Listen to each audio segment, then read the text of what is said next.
संस्थापकाय च धर्मस्य सर्वधर्मस्वरूपिणे अवतारवरिष्ठाय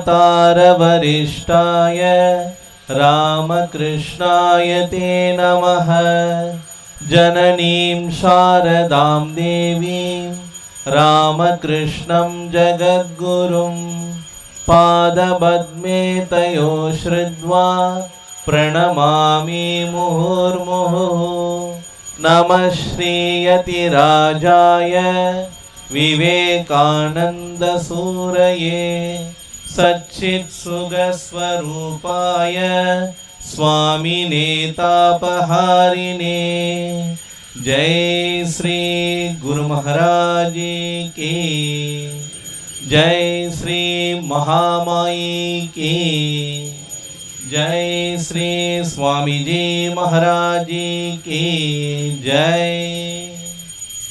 நமது விடுதி ஆண்டு விழாவின் முதல் நிகழ்வாக இறைவணக்க பாடலை பாட வருமாறு நமது வித்யாலய இசை ஆசிரியர் திரு அமர்நாத் அண்ணா அவர்களை அன்புடன் அழைக்கிறோம்.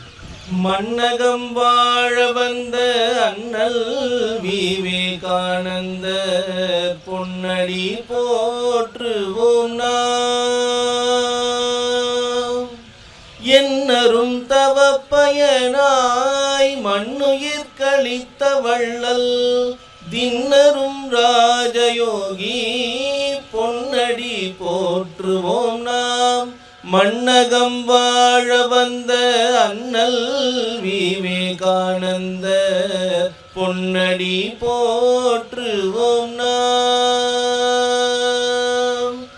பரமஹம்ச தேவர் அருள் ஞான சேயவன் தருமமே வடிவாய் தோன்றிய தூயவன் தெருள் நிறையாதவன் தீனர்க்கு தாயவன் பொருள் இது என காட்ட புது நாடு போயவன். மன்னகம் வாழ வந்த அண்ணல் விவேகானந்தர் பொன்னடி போற்றுவோம் நாம். நீரளவே ஆகுமாம் நீராம்பல் தான் கற்ற நூலளவே ஆகுமாம் நுண்ணறிவு. மூதுரை. நமது திருத்தலத்தின் தெய்வங்களான பகவான் ஸ்ரீ ராமகிருஷ்ண பரமஹம்சர், தூய அன்னை ஸ்ரீ சாரதா தேவியார், வீரதுறவி விவேகானந்தரின் கமல பாதங்கள் பணிந்தும் வணங்கியும் நமது விடுதி ஆண்டு விழா இனிதே துவங்குகிறது. ஸ்ரீ ராமகிருஷ்ணரின் ஆன்மீக புதல்வரும் சுவாமி விவேகானந்தரால் ஆன்மீக டைனமோ என்று அழைக்கப்பட்டவரும் ராமகிருஷ்ண மடம் மற்றும் மிஷனின் முதல் தலைவருமான போற்றுதலுக்கும் வழிபாட்டிற்கும் உரிய தவத்திரு ஸ்ரீமத் சுவாமி பிரம்மானந்தாஜி மகராஜ் அவர்களின் திருப்பெயரை கொண்டுள்ள நமது விடுதி ஆண்டு விழாவில் 2024 வருகை புரிந்துள்ள தங்கள் அனைவரையும் மிக்க மகிழ்ச்சியுடன் வருக வருக என இருகரம் கூப்பி வரவேற்கிறோம். தூய்மை, பொறுமை, விடாமுயற்சி இவற்றிற்கு மேலாக அன்பு, இவை வெற்றிக்கான படிகள். சுவாமி விவேகானந்தர். முறையான வரவேற்புரையை நல்க வருமாறு நமது விடுதியின் மேற்பார்வையாளர் திரு எம் விஸ்வபாரதி அண்ணா அவர்களை அன்புடன் அழைக்கிறோம். இரவு வானை அழகு செய்யும் விண்மீன்களைப் போல இக்கூட்டத்தை அழகு செய்ய வந்து கொண்டிருக்கும் உங்கள் அனைவரையும் வரவேற்பதில் பெருமகிழ்ச்சி அடைகிறேன்.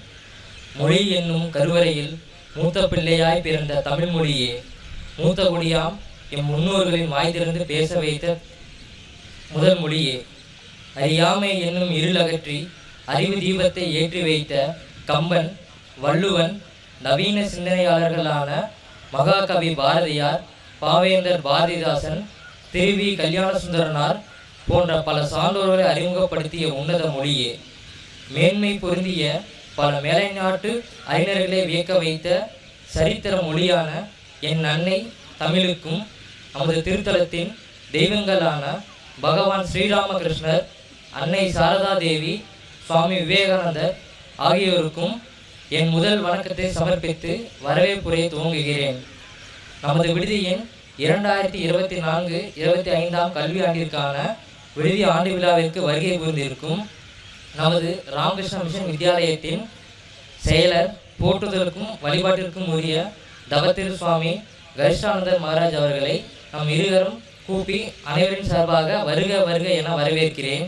அடுத்ததாக நமக்கெல்லாம் சிறப்புரையாற்றி ஆசிகளை நல்க வருகை புரிந்திருக்கும் ராமகிருஷ்ண மடம் மற்றும் மிஷனின் மூத்த துறவி பெருமக்களில் ஒருவரும் ஏலகிரி ராமகிருஷ்ண மடத்தின் தலைவருமான போற்றுதலுக்கும் வழிபாட்டிற்கும் உரிய ஸ்ரீமத் சுவாமி விமோக்ஷானந்தஜி மகாராஜ் அவர்களை நம் அனைவரின் சார்பாக இதயம் கலந்த அன்போடு வருக வருக என வரவேற்கிறேன்.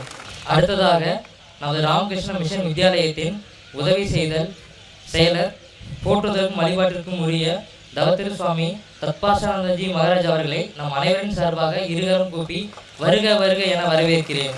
அடுத்ததாக நமது விடுதியின் காப்பாளர் போற்றுதலுக்கும் மரியாதைக்கும் உரிய தவத்திரு சுவாமி திவ்யநாமானந்த மகாராஜ் அவர்களையும் மற்றும் நமது விடுதியின் உதவி காப்பாளர் போற்றுதலுக்கும் மரியாதைக்கும் உரிய திரு சுவாமி யோகாமிருதானந்த மகாராஜ் அவர்களையும் வருக வருக என அனைவரின் சார்பாக இருகரம் கூப்பி வரவேற்கிறேன். மேலும் வித்யாலயத்தின் ஏனைய சாது பெருமக்களையும் மற்றும் பிரம்மச்சாரியா மகாராஜ் அவர்களையும் நம் அனைவரின் சார்பாக இருகரம் கூப்பி வருக வருக என வரவேற்கிறேன். அடுத்ததாக வேளாண்மை கல்லூரியின் முதல்வர் முனிவர் கே வினோத்குமார் அண்ணா மற்றும் பாலிடெக்னிக் கல்லூரியின் முதல்வர் முனிவர் எஸ் சந்திரசேகர் அண்ணா மற்றும் தொழிற்பயிற்சி நிலையத்தின் முதல்வர் திரு ஜி முரளி அண்ணா மற்றும் ஏனைய நிறுவனங்களின் முதல்வர்கள், ஆசிரியர்கள், அலுவலர்கள், பணியாளர்கள், பார்வையாளர்கள் மற்றும் பக்தர்கள் என அனைவரையும் வருக வருக என வரவேற்கிறேன். மேலும் நமது வித்யாலயத்தின் முன்னாள் மாணவர்களையும் மற்றும் இந்நாள் விடுதி மாணவர்களாகிய உங்கள் அனைவரையும் வருக வருக என வரவேற்கிறேன். இறுதியாக எனக்கு இந்த வாய்ப்பினை அளித்த உங்கள் அனைவருக்கும் வரவேற்று விடைபெறுகிறேன். நன்றி, வணக்கம். வரவேற்புரை நல்கிய அண்ணா அவர்களுக்கு நன்றியை தெரிவித்துக் கொள்கிறோம். நமது சிறப்பு விருந்தினர்களை கௌரவிக்கும் தருணம் இது. நமது சிறப்பு விருந்தரான சுவாமிகளுக்கு பூங்கொத்து கொடுத்து வரவேற்க வருமாறு நமது விடுதி மாணவர்களை அன்புடன் அழைக்கிறோம். சிறப்பு விருந்தினர் போற்றுதலுக்கும் மரியாதைக்கும் உரிய தவத்திரு ஸ்ரீமத் சுவாமி விமோக்ஷானந்தஜி மகாராஜ் அவர்களுக்கு பூங்கொத்து கொடுத்து வரவேற்க வருமாறு பாலிடெக்னிக் 3ஆம் ஆண்டு மாணவன் செல்வன் சக்ரேஷ் காந்தி அவர்களை அன்புடன் அழைக்கிறோம்.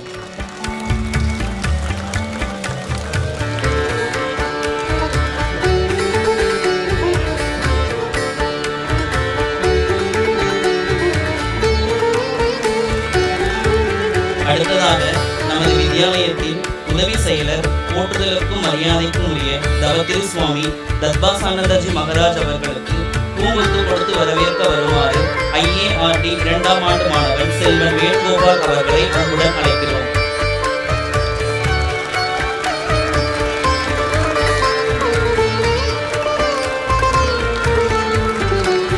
அடுத்ததாக நமது விடுதி காப்பாளர் போற்றுதலுக்கும் மரியாதைக்கும் உரிய தவத்திரு சுவாமி திவ்யநாமானந்தஜி மகாராஜ் அவர்களுக்கு பூங்கொத்து கொடுத்து வரவேற்க வருமாறு IT 2ஆம் ஆண்டு மாணவன் செல்வன் ஜி சஞ்சய் அவர்களை அன்புடன் அழைக்கிறோம்.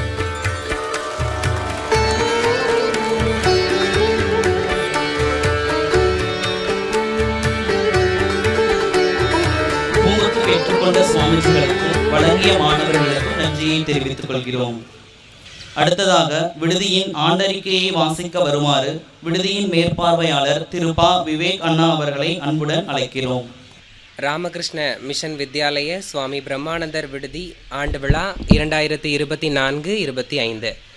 நமது ராமகிருஷ்ண மிஷன் வித்யாலய நிறுவனங்களின் செயலர் போற்றுதலுக்கும் மரியாதைக்கும் உரிய தவத்திரு சுவாமி கரிஷ்டானந்த மகாராஜ் மற்றும் நமது சுவாமி பிரம்மானந்தர் விடுதியின் காப்பாளர் போற்றுதலுக்கும் மரியாதைக்கும் உரிய சுவாமி திவ்யநாமானந்த மகாராஜ் அவர்களின் வழிகாட்டுதலோடு இந்த ஆண்டிற்கான விடுதி ஆண்டறிக்கையை உங்கள் முன் சமர்ப்பிக்கின்றேன்.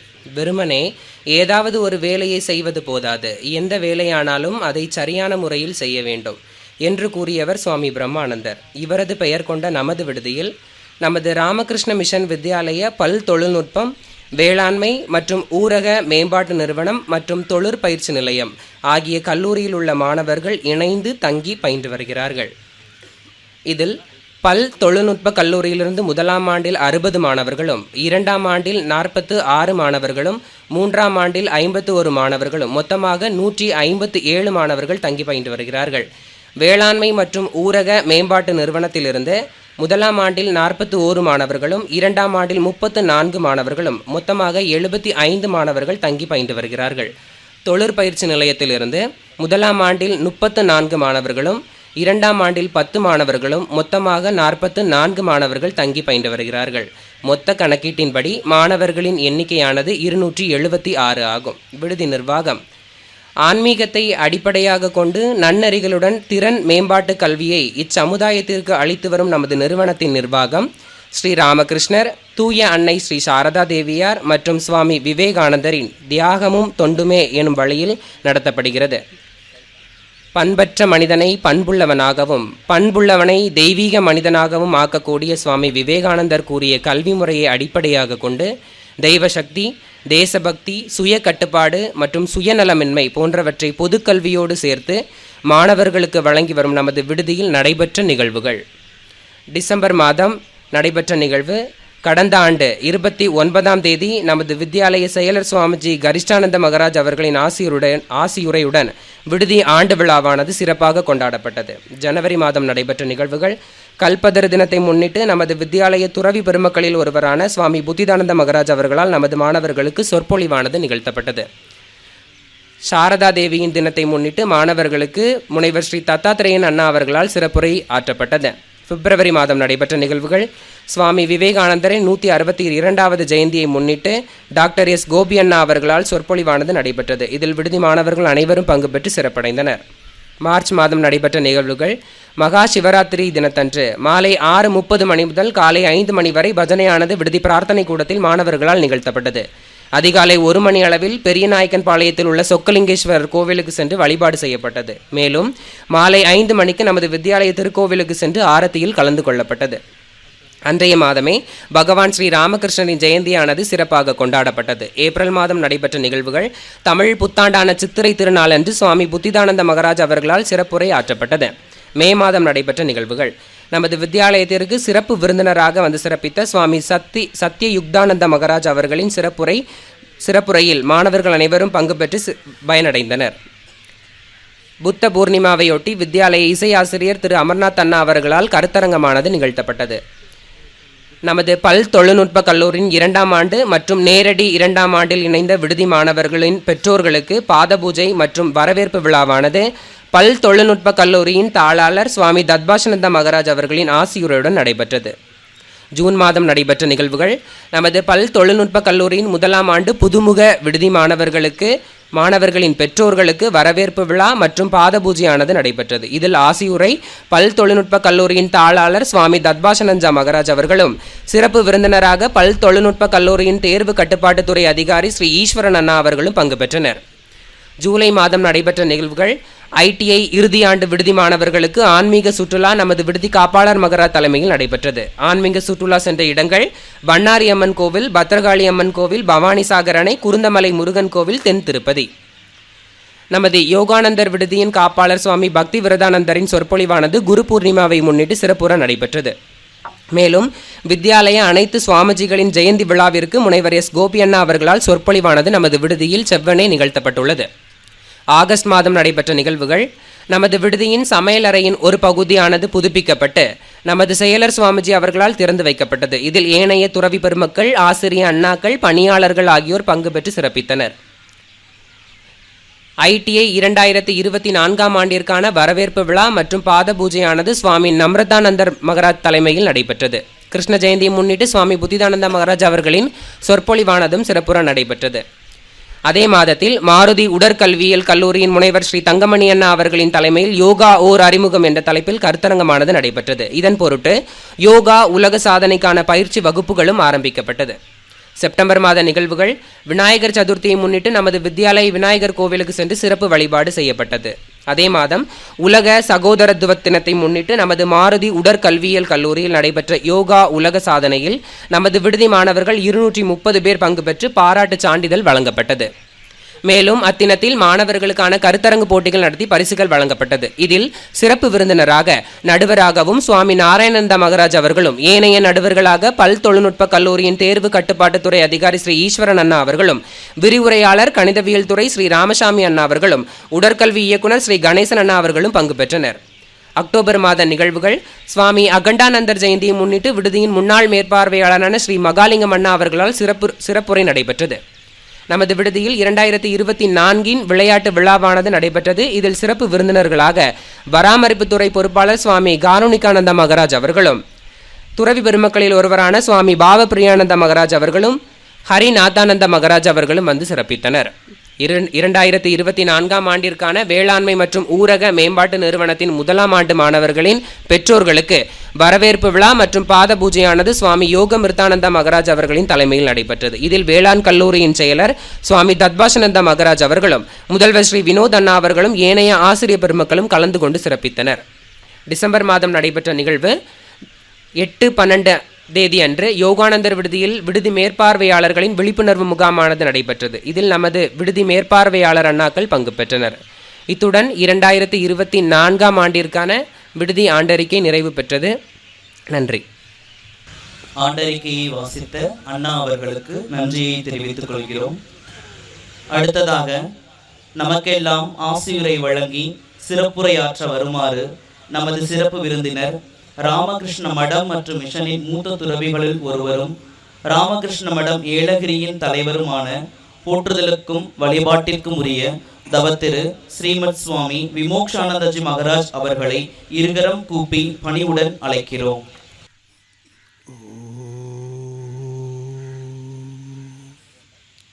அகண்ட மண்டலாகாரம் வியாப்தம் ஏன சராச்சரம் தத்பதம் தர்ஷிதம் ஏன தஸ்மை ஸ்ரீ குரவே நமः. ஹரி ஓம். ஓம் நமோ பகவதே ராமகிருஷ்ணாய.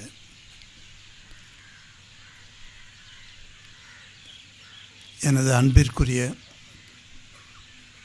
இளைய துறவி சகோதரர்கள் சுவாமி தத்பாசானந்தர், சுவாமி திவ்யநாமானந்தர் இருவருக்கும் முதற்கண் எனது அன்பும் ஆசையும் உரித்தாக்குகிறேன். இங்கு வந்துள்ள நமது மாணவ செல்வங்களை பார்க்கும்போது நானும் இதே மாதிரி ஒரு பள்ளியில் படித்தேன் என்ற நினைவு இப்போது வருகிறது. சுவாமி பிரம்மானந்தரின் ஹாஸ்டல் என்று சொல்லப்படும் இந்த ஹாஸ்டலில் நீங்கள் யாவரும் இருக்கிறீர்கள். அங்கு இருந்து கொண்டு தான் படித்து கொண்டிருக்கிறீர்கள். இது ஒரு தெய்வ திருமூரின் ஒரு பேரருள் என்று நான் சொல்ல வேண்டும். இப்படி ஒரு ஃபங்க்ஷன் இங்கே நடக்கும் என்று எனக்கு தெரியாது. நான் வேறு ஏதாவது ஒரு காரணத்திற்காக கோயம்புத்தூர் வந்து சேர்ந்தேன். அப்பொழுது மகாராஜ் எனக்கு சொன்னார், இந்த மாதிரி சுவாமி பிரம்மானந்தர் ஹாஸ்டலில் ஒரு விழா இருக்குது, அதற்கு நீங்கள் வந்து சிறப்புரை தர வேண்டும் என்று. கரும்பு தின்ன கூலியா என்று கேட்டேன். காரணம் ஏன், என்னுடைய குரு, அவருடைய குருவாவர் எனக்கு தாத்தா குரு என்று சொல்லப்படுவர் சுவாமி பிரம்மானந்தர். சுவாமி பிரம்மானந்தர் எனக்கு தாத்தா குரு, அதாவது என்னுடைய குருவின் குரு. அப்படிப்பட்ட தாத்தா குருவின் பெயரில் உள்ள ஹாஸ்டலில் ஒரு நிகழ்ச்சியில் நான் கலந்து கொள்ள முடிகிறது என்றால் அது தாத்தா குருவின் எவ்வளோ பெரிய கருணை இருந்தால்தான் இது முடிவு. அதனால்தான் எனக்கு மிகவும் மகிழ்ச்சியாக இருக்கிறது உங்களை எல்லாரும் பார்த்து. இந்த ஹாஸ்டல் என்று சொல்லப்படுவதில் நாம் அங்கே இருந்து நமது பள்ளி பாடங்களை படிக்கிறோம். நாம் வீட்டில் இருந்து கூட படிக்கலாமே அப்படின்னு சில பேர் சொல்லுவாங்க. பள்ளி பாடம் தானே, அதை எங்கே இருந்தோன்னா படித்தா என்ன, ஒரு ஹாஸ்டலில் வந்து படிக்கிறதுக்கு காரணம் என்ன அப்படின்னு நீங்கள் கேட்டிங்கனாக்க ரொம்ப ஆச்சரியமாக இருக்கும். ஏன்னா நான் சின்ன வயசில் ஒரு ராமகிருஷ்ணா மடத்தின் ஸ்கூலில் தான் படித்தேன் சென்னையில். அங்கே பக்கத்தில் டி நகர் ஹாஸ்டல்னு ஒரு ஹாஸ்டல் இருக்குது. அங்கே அடிக்கடி நான் போகிறது உண்டு. அங்கே இருக்கிற பசங்களோட பேசி அவங்களாம் என்னோடய ஃப்ரெண்டு தான். பேசி கேட்பேன், உன்னை வீட்டில் இருந்து படிப்பதற்கும் நான் வீட்டில் இருந்து படிக்கிறேன், நீங்கள் ஹாஸ்டலிருந்து படிக்கிறீர்கள், என்ன வித்தியாசம், என்ன வேறுபாடு இருக்கிறது என்று கேட்பேன் அவர்களை. அப்பொழுது ஒரு சில மாணவர்கள் என்னோட ஃப்ரெண்ட்ஸ் சொல்லுவாங்க, ரொம்ப அற்புதமாக சொல்லுவாங்க. என்ன சொல்லுவாங்க, நண்பா நீ வீட்டில் இருந்து படிக்கிறாய், வீட்டில் உனக்கு போதிய ஆன்மீக பழக்கங்கள் வீட்டில் எப்படி செய்கிறாளோ அப்படி உனக்கு தெரிந்திருக்க வாய்ப்பு இருக்கிறது. ஆனால் நாங்கள் ஹாஸ்டலில் இருக்கும்போது இன்னும் பலவிதமான ஆன்மீக கருத்துக்கள் எங்களுக்கு வருகின்றன அப்படின்னு நாங்கள் 2 பேரும் எங்களோட கருத்துக்களை பரிமாறிக்கொள்வோம். அப்பொழுது தான் எனக்கு புரிந்தது, ஹாஸ்டலில் படிக்கும் மாணவனுக்கு அருமையான கருத்துக்கள் மிக பல. நான் வீட்டிலிருந்து படிப்பதனால் எனக்கு அவ்வளவு கருத்துக்கள் இல்லாமல் இருந்தது என்று என்னால் உணர முடிந்தது. அப்படின்னா பாருங்கள், நீங்களாம் எவ்வளவு பெரிய ஒரு பாக்கியசாலிகள். அதுவும் பிரம்மானந்தரின் பெயரில் உள்ள ஒரு ஹாஸ்டல் நீங்கள் படிக்கிறீர்கள். ஒரு சின்ன விஷயந்தான், அதிகமாக நான் பேச போகிறதில்ல உங்களுக்கு, ஏன்னா நிறைய ஃபங்க்ஷன்ஸ் எல்லாம் இருக்குது இல்லையா, அதெல்லாம் உங்களுக்கு பார்க்கணும். நான் ஒரு சின்ன 2 விஷயம் சொல்கிறேன். எப்படி ஹாஸ்டலில் இருந்து படிப்பதால் ஒரு நன்மை நமக்கு வருகிறது. எப்படிப்பட்ட நன்மை அது? அதாவது நீங்கள் ஒரு இடத்தில் ரொம்ப குளிர், இப்போ நீங்கள் ஊட்டிக்கு போனே வச்சுங்க, ரொம்ப குளிர். நான் இருக்கும் ஏலகிரியும் குளிர் தான். அங்கே நல்ல மழை, இந்த ஒரு வாரமாக மழை அப்படியே கொட்டுன்னு கொட்டுறது, அதில் குளிர் வேறு. அந்த குளிரில் ஒரு சின்ன ஒரு நெருப்பு மூட்டி அந்த பக்கத்தில் உட்காண்றதுனாக்க எவ்வளோ ஒரு அருமையாக ஒரு இதமாக இருக்கும் உடலுக்கு இல்லையா? அதே மாதிரி தான் இந்த ஹாஸ்டலில் இருந்து படிக்கிறவர்களுக்கு இருக்கிறது. எப்படி? ஒரு சின்ன கருத்து, நாம் சுயநலமற்றவர்களாக இருக்க வேண்டும் என்று விவேகானந்தர் அடிக்கடி கூறுவார். அவர் சொல்வது என்ன? They alone live who live for others. They alone live. அவரோட இந்த ஸ்ட்ரெஸ் பாருங்கள் எங்கே இருக்குன்னு, அலோன்கிறதுல இருக்குது. தே அலோன் லிவ், அவர்கள் மட்டும் வாழ்கிறார்கள். யார் என்று கேட்டால், those who live for others. மற்றவர்களுக்காகவே தனது ஜீவனத்தை வாழ்பவர்கள், அவர்கள்தான் வாழ்க்கை என்னும் வாழ்க்கையை வாழ்கிறார்கள் என்று சொல்கிறார். அப்படிப்பட்ட ஒரு அருமையான கருத்து நான் பார்த்தேன். எப்படி விவேகானந்தரை படித்தால் அது வரும். நான் வட நாட்டில் ஒரு ராஞ்சி என்ற இடத்தில் இருந்தேன். 12 வருஷங்கள் அங்கு நான் இருந்தேன். அங்கு நமது மடத்தின் சார்பாக டிபி ஹாஸ்பிட்டல் நடத்தி கொண்டிருந்தோம். அதற்கு தலைவராக நான் இருந்தேன். இப்போது சனிக்கிழமை ஞாயிற்றுக்கிழமையில் நமது கிராமத்து பசங்க, அதாவது ட்ரைபல்னு சொல்கிறோம் இல்லையா, கிராமத்து மலைவாழ் மக்கள், அந்த சின்ன சின்ன குழந்தைகள்லாம் வந்து உட்கார என்கிட்ட. அவங்களுக்கு நான் சொல்லிக் கொடுப்பேன் சுவாமி விவேகானந்தரை பற்றி. இது ஒரு Sunday class, weekly Sunday class. அந்த கிளாஸில் படித்த ஒரு பொண், அவள் கிராமத்தில் நின்று கொண்டிருந்தால் வீட்டு வாசலில். நான் அந்த கிராமத்திற்கு ஒரு வேலைக்காக போயிருந்தேன். அப்போ அந்த பொண்ணு சொல்லிச்சு, அந்த பொண்ணின் பெயர் மஞ்சு. அந்த மஞ்சு என்கிட்ட கரம் கூப்பி சொல்கிறாள், சுவாமிஜி எங்கள் வீட்டுக்குள்ளே வாங்கலை அப்படின்னு. குடிசை வீடு தான், மலைவாழ் மக்களின் அந்த காலத்தில். இது 1972, எவ்வளோ பழைய காலம் இது. அந்த குடிசை வீட்டில் அவள் தங்கியிருக்கிறாள். நான் சொன்னேன், ஒரு வேலையாக வந்திருக்கேம்மா, அந்த வேலையை முடிச்சுட்டு திரும்பி வரும்போது நான் உன் வீட்டுக்கு வரேன் அப்படின்னு. சரின்னு அந்த பொண்ணு ஒத்துட்டு, இப்போ என்னாச்சு, நான் வேலையெல்லாம் முடிச்சுட்டு திரும்பி வரும்போது அப்படியே இந்த வெளியில் நின்றுண்டு எனக்காக காத்துன்றது. சரி, இந்த பெண்ணு என்னை கூப்பிட்ருக்கா, நான் தட்டக்கூடாது அப்படிங்கிறத உள்ளே போனேன். நான் உள்ளே போனால் அங்கே ஒரு சின்ன அல்மாரியில் ராமகிருஷ்ணர், அதாவது சுவாமி விவேகானந்தர், அன்னை சாரதா தேவர், இந்த 3 படங்கள் இருந்தன. அந்த 3 படங்களுக்கு ஒரு ஊதுவத்தி ஏற்றி வச்சுருக்காரு அந்த சின்ன பொண்ணு. நான் போய் அங்கே நமஸ்காரம் பண்ணிவிட்டு பாக்கெட்டில் கையை நுழைச்சேன். ஒரு 100 ரூபா நோட்டு 3 எங்கிட்ட இருந்தது. அதை எடுத்து அந்த குருதேவர்கிட்ட 1 ரூபா 100 ரூபா, அன்னையார்கிட்ட 100 ரூபா, அப்புறம் சுவாமிகிட்ட 100 ரூபா வச்சு நான் வந்துட்டேன். அப்புறம் டீ கொடுத்தாங்க, டீ சாப்பிட்டு வந்தாச்சு. 1 வாரம் கழித்து அந்த பொண்ணு என்னோடய ஆஃபீஸ்க்கு வந்தது. நான் நினச்சேன் ஏதோ கேட்கறதுக்காக வந்திருக்கு போல இருக்குது. என்னடி மஞ்சு, என்னம்மா எல்லாம் நலமா வீட்டில் அப்படின்னு கேட்டேன். எல்லாம் நலந்தானே அப்படின்னு. சரி, எனக்கு ஒரு சின்ன கேள்வி இருக்குது, உன்னை பார்த்த உடனே அந்த கேள்வி வந்தது எனக்கு. என்ன கேள்வி சுவாமிஜி சொல்லுங்களேன் அப்படின்னா. நான் சொன்னேன், அன்றைக்கி நான் வந்தபோது அந்த ஷெல்ஃபில் 100 ரூபா நோட்டு 3 வச்சேனா, அதாவது 300 ரூபா நோட்டு வச்சேனா. பக்கத்தில் ஜன்னல், அந்த ஜன்னலிருந்து காற்று வீசுகிறது. எனக்கு என்ன பயம் என்றால், அந்த காற்றில் அந்த 100 ரூபாய் பறந்து போய்விட்டதோ, அதாவது உனக்கு கிடைக்கவில்லையோ. உனக்கு கிடைக்காமல் இருந்தால் ஒரு ஏழை ஒரு குடும்பத்தில் 300 ரூபாய் என்பது பெரிய தொகைதான். அதை வைத்துக்கொண்டு நிறைய செலவு செய்யலாம். அதனால் அது இருக்கா இல்லையா, அதை நீ உபயோகப்படுத்த முடிஞ்சுதா இல்லையா என்று ஒரு கேள்வி என் மனதில் வந்தது. அதனால் உன்னை கேட்குறேன், அந்த 300 ரூபாய் சரியாக இருக்கா அப்படின்னு சொல்கிறோன்னே வாய் தரவாமல் செய்கையினால் தலையை மற்றும் இப்படி ஆட்டுச்சு. இப்படி அப்படின்னா 300 ரூபாய் இல்லை என்று அர்த்தம். எனக்கு உடனே அதிர்ச்சி. அப்போ நான் கேட்டேன், காற்றுல போயிடுதா, அது பறந்து போயிடுதா? அதற்கு அதே மாதிரி இல்லை. அப்படின்னா அந்த 300 ரூபாய் நீ எடுத்துக்கொண்டு வீட்டுக்கு வேண்டிய சாமான்கள், உணவு பண்டங்கள், இன்னும் டால், பருப்பு, எண்ணெய் இந்த மாதிரியெல்லாம் வாங்கிறியா? இல்லை. சரி, அதை வாங்க விட்டாலும் சரி, உனக்காக சின்ன பொண்ணு தானே, ஒரு 10 வயசு பொண்ணு, 10 வயசு பொண்ணுக்கு ஒரு சின்ன ஒரு ஆசை இருக்கலாம். சின்ன ஆசை. எப்படிப்பட்ட ஆசை? ஒரு ஜிமிக்கி வாங்கி போட்டுக்கலாம், இல்லை ஒரு பாவாடை வாங்கி கட்டிக்கலாம், அப்படின்னு ஒரு சின்ன ஆசை.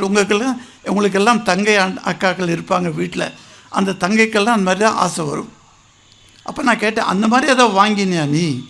இல்லை. அதற்கும் இல்லை. தலை எப்படி ஆட்டுறாது. அப்போ நான் கேட்டேன், எனக்கு கோவம் வந்துடுச்சு. ஏன்னா நான் உண்மையை தெரியணுங்கிற ஆசையினால, மஞ்சு நீ எனக்கு சொல்ல மாட்டாயா, எப்படி செலவழித்தாயா அதை அப்படின்னு ஒரு அதட்டலோடு கேட்டேன். பிறகுதான் புரிந்தது அந்த அதட்டல் எவ்வளவு ஒரு ஈனத்தனமான அதட்டல். அந்த பொண்ணு அப்போ எனக்கு சொல்லிச்சு, மகாராஜ் நீங்கள் வந்தபோது பக்கத்து குழந்தைகள் வந்து உங்களுக்கு பிரணாம் பண்ணினாங்க இல்லையா, அதில் 3 சின்ன பசங்க, அவங்களுக்கு சட்டை கூட இல்லை. நான் இந்த 300 ரூபாய் எடுத்துக்கொண்டு போய் இந்த குளிர் காலத்துக்காக அவங்களுக்கு 3 ஸ்வெட்டர் வாங்கி அவர்களுக்கு கொடுத்து விட்டேன். பிறருக்காக வாழ்ந்தா இல்லை தனக்காக வாழ்ந்தாளா அந்த மஞ்சு? சொல்லுங்க பார்க்கலாம். பிறருக்காக. they alone live who live for others. இந்த பொண்ணு தான் வாழ்க்கையில் வாழ்ந்துட்டு இருக்கான். எப்படிப்பட்ட ஒரு மகத்தான தியாகம் பாரு அவளுக்கு. அந்த சின்ன பொண்ணு மனசில் தன் வீட்டு பக்கத்தில் உள்ள வீட்டு இந்த சின்ன குழந்தைகள் இருக்காங்களே, அவங்களுக்கு ஸ்வெட்டர் இல்லை, குளிரினால் நடுங்குகிறார்கள். பஜாருக்கு போய், மார்க்கெட்டுக்கு போய் அந்த 3 பசங்களுக்கும் 100 ரூபா நோட்டுக்கு ஒரு ஸ்வெட்டர் வாங்கி கொடுத்துருக்கான். இது ஒரு எக்ஸாம்பிள் நான் பார்த்தேன். அதே மாதிரி இன்னொரு எக்ஸாம்பிள், ஒரு நாள் நான் பாலக்காடு போயிருந்தேன். பாலக்காடுலேருந்து வண்டியில் கோயம்புத்தூர் வித்யாலயக்கு நோக்கி வந்து கொண்டிருக்கும் நடுவில் வித்யாலய பக்கம்தான் இங்கே அந்த மெயின் ஹைவேல அந்த அது என்ன சொல்லுவாங்க, பணம் பாகு வைக்கிறாங்க இல்லையா, அந்த ஒரு பெரிய இதில் போட்டு பதநீர் வித்துட்டு இருந்தாங்க சாலை ஓரத்தில். நான் பதநீர் பார்த்தேன், எனக்கு ஒரு 50 வருஷத்துக்கு மேலே ஆச்சு. அதனால் பதநீர் பார்த்த உடனே நான் சொன்னேன், டிரைவர்கிட்ட சொன்னேன், நிறுத்துப்பா, கொஞ்சம் பதநீர் டேஸ்ட் பண்ணிட்டு போகலாமே அப்படின்னு. என் கூட 2-3 சுவாமிஜி இருந்தாங்க. சரின்னு நாங்கள் என்ன பண்ணோம், வண்டி பக்கத்தில் நிறுத்திட்டு அந்த பதநீர் காரன்ட்ட போனேன். அவன் நல்ல பதநீர் அந்த பெரிய அந்த பனை ஓலை இருக்கு இல்லையா, அந்த ஓலையில் போட்டு கொடுத்தான். எல்லோரும் எப்படி அதில் ஓலையோடு சாப்பிடுவாங்க, நானும் அதே மாதிரி சாப்பிட்டேன்.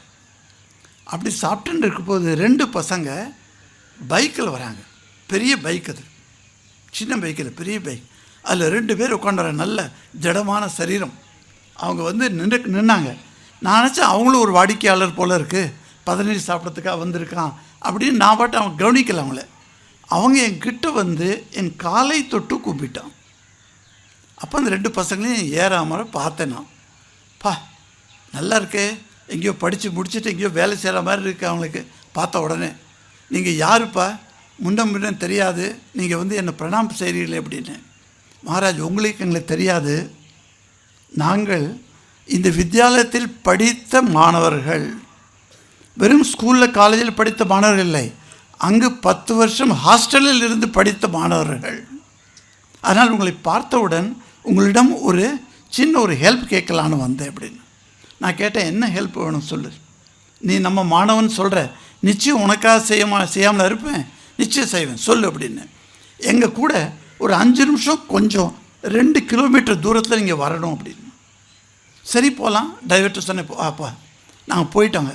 2 கிலோமீட்டர் தூரத்தில் அந்த மலை பக்கத்தில் அந்த பாதையிலிருந்து கீழே இறங்கி சென்றால் அங்கு 15 குடிசைகள் உள்ளன.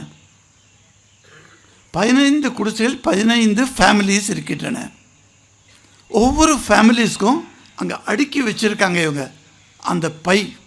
ஒவ்வொரு பையிலையும் 10 கிலோ அரிசி, 1 லிட்டர் எண்ணெய், அப்புறம் சாப்பாடுக்கு என்னெல்லாம் வேணுமோ எல்லாமே வச்சு ஒரு பெரிய பெரிய பேக். அதை தூக்கி எடுத்து கொடுக்க சொன்னான் என்கிட்ட இந்த 2 பசங்க. நான் ஒவ்வொன்றா எடுத்து கொடுத்தேன். நான் கேட்டேன், எப்படிப்பா உனக்கு இந்த மாதிரி எண்ணெய் வந்தது, நீங்கள் யார் அப்படின்னு. அப்போ தான் பசவராஜ் மகாராஜ், நான் இந்த ராமகிருஷ்ணா மடத்தின் இந்த கோவை பள்ளியில் படித்தவங்க, எங்களுக்கு ஒரு விஷயம் ரொம்ப புரிஞ்சுது அருமையாக. நாங்கள் இப்போது மாதத்திற்கு 2 லட்சம் ரூபாய் சம்பளம் வாங்குகிறோம். ஐடியில் பெரிய பதவியில் இருக்கிறார்கள், பெரிய கம்பெனியில். ஐடின்னா தெரியும் இல்லையா, நாட் இண்டஸ்ட்ரியல் ட்ரேடிங். ஐடின்னா என்ன?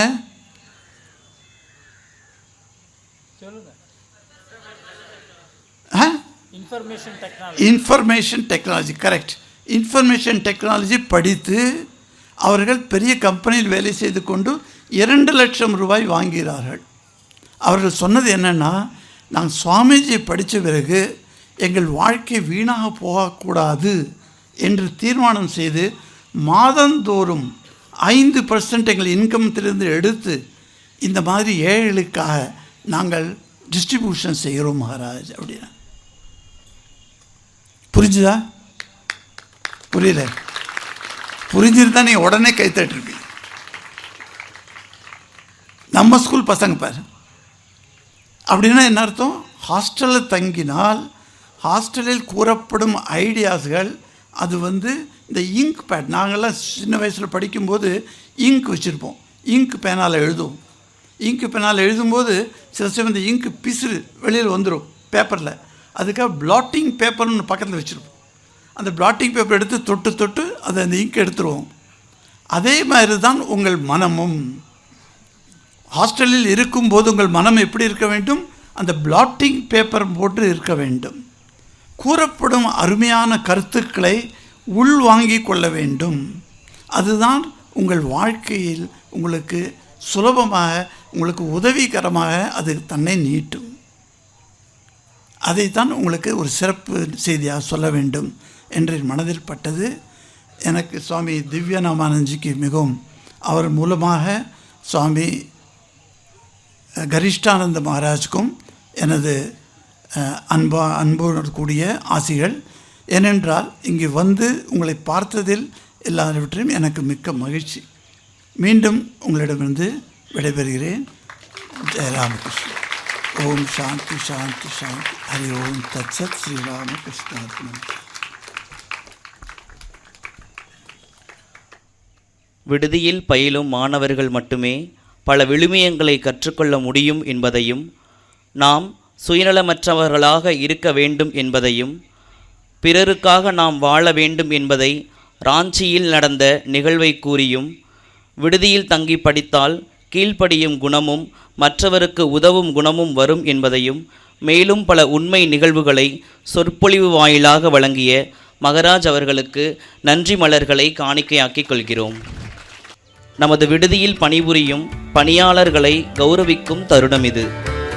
பணியாளர்களுக்கு பரிசுகள் வழங்கி சிறப்பிக்க வருமாறு நமது சிறப்பு விருந்தினர் சுவாமிஜி அவர்களை மிகுந்த பணிவோடு அழைக்கிறோம்.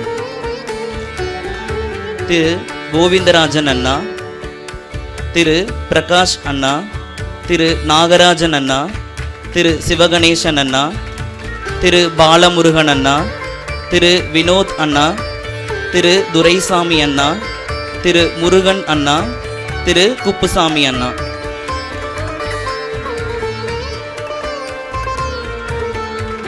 அடுத்ததாக நமது விடுதியில் பணிபுரியும் அம்மாக்கள் திருமதி சந்திரிகா, திருமதி கீதா, திருமதி அம்பிகா, திருமதி கனகாம்பாள், திருமதி விஜயகுமாரி, திருமதி தமிழ் செல்வி, திருமதி சாவித்ரி.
நமது விடுதியில் விடுதி ஆண்டு விழாவிற்கான விளையாட்டுப் போட்டிகளை சிறப்பாக நடத்தி கொடுத்ததற்கும் தினசரி யோகா வகுப்புகள் செயல்பட உறுதுணையாக இருக்கும் மாருதி உடற்கல்வியல் கல்லூரியின் செயலர் போற்றுதலுக்கும் மரியாதைக்கும் உரிய தவத்திரு சுவாமி வீரகானந்தஜி மகராஜ் அவர்களையும் முதல்வர் முனைவர் ஜெயபால் அண்ணா அவர்களுக்கும் நன்றியை தெரிவித்துக் கொள்கிறோம். அடுத்ததாக நமது விடுதி மாணவர்களுக்கு அவ்வப்போது மகாபாரதம், ராமாயணம், பாரதியின் வாழ்க்கை, தன்னம்பிக்கையை வளர்த்தல், தெய்வ திருமூவரின் ஜெயந்தி மற்றும் நேரடி சீடர்களின் ஜெயந்தி நாட்களில் சொற்பொழிவு வழங்கிய அண்ணா அவர்களை கௌரவிக்கும் தருணம் இது. திரு ஈஸ்வரன் அண்ணா, முனைவர் சி ராஜராஜன் அண்ணா, முனைவர் டி தங்கமணி அண்ணா, முனைவர் எஸ் கோபி அண்ணா, திரு மகாலிங்கம் அண்ணா, திரு கணேசன் அண்ணா, திரு ராமசாமி அண்ணா, முனைவர் ராஜ்குமார் அண்ணா.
பரிசுகளை பெற்றுக்கொண்ட அண்ணாக்களுக்கு நன்றியை தெரிவித்துக் கொள்கிறோம்.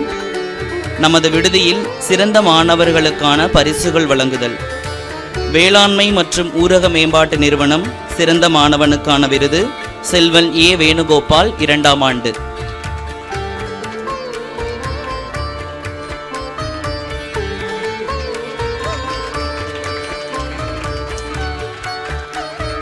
மாணவர்கள் நன்றாக கைத்தட்டி உற்சாகப்படுத்தவும். அடுத்ததாக ஐடிஐ கல்லூரியின் சிறந்த மாணவனுக்கான விருது சஞ்சய் 2ஆம் ஆண்டு.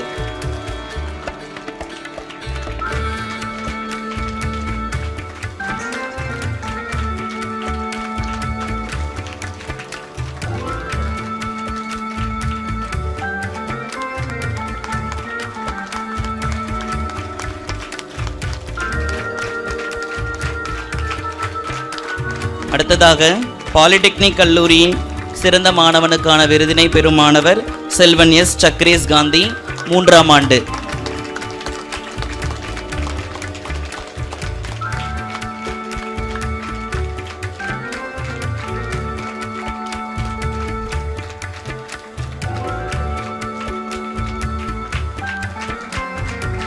அடுத்ததாக விடுதி விளையாட்டுப் போட்டிகளில் வெற்றி பெற்ற மாணவர்களுக்கு பரிசுகள் வழங்குதல். இந்நிகழ்வை தொகுத்து வழங்க வருமாறு திரு வடிவேல் அண்ணா அவர்களை அன்புடன் அழைக்கிறேன். மூத்தோர் பிரிவு கிரிக்கெட் அக்ரி 2ஆம் ஆண்டு மாணவர்கள் பரணிதரன், குமரீஸ்வரன், ஸ்ரீதர், தவப்பிரசாந்த், சஞ்சய், ரோஹித், ராகுல், விஜயசங்கர், வேணுகோபால், சதீஷ், மணிகண்டன், ஹரிஹரன், தினேஷ், ராகுல் பிரசன்னா.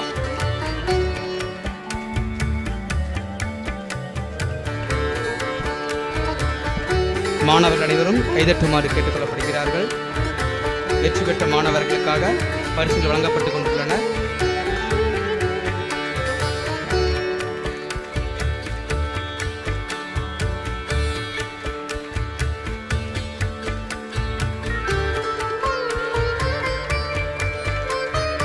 வெற்றி பெற்ற மாணவர்களுக்கு பதக்கங்கள் மற்றும் சான்றிதழ்கள் வழங்கப்பட்டுள்ளது.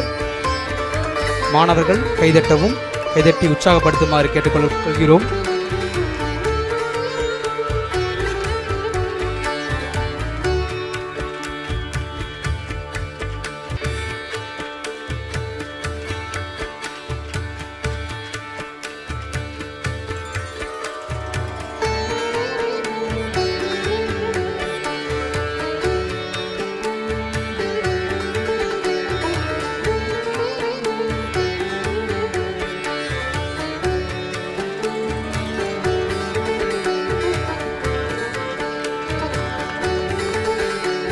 அடுத்ததாக கபடி மூத்தோர் பிரிவு பாலிடெக்னிக் 3ஆம் ஆண்டு மாணவர்கள் மைத்ரேயன், குமரவேல், விஸ்வா, சூர்யா, கார்த்தி, அபிஷேக், யோகேஸ்வரன், பாலசெல்வம், சேது, சக்திவேல், சூரிய சித்தார்த், நிதின் மாணவர்களை பரிசுகள் மற்றும் பதக்கங்களை பெறுமாறு அன்புடன் அழைக்கிறோம்.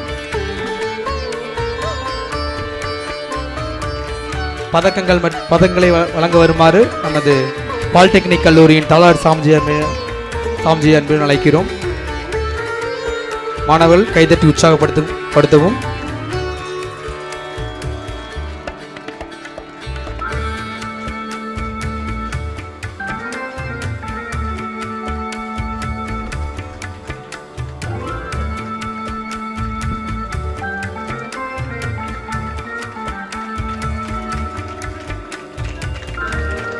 மாணவர்கள் வெற்றி பதக்கங்கள் வழங்கப்படும் மாணவர்களுக்கு கைதட்டி உற்சாகப்படுத்துமாறு கேட்டுக்கொள்கிறோம்.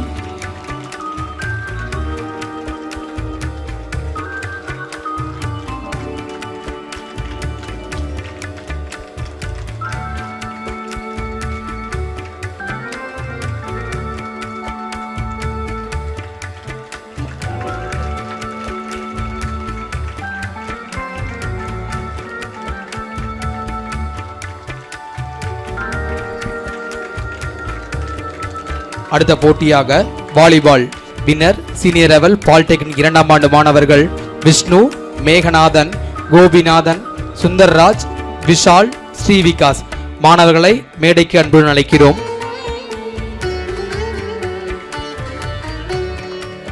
பரிசுகளை வழங்க வருமாறு நமது விடுதி காப்பாளர் சுவாமி திவ்யஞானந்த மகாராஜ் அவர்களை அன்புடன் அழைக்கிறோம்.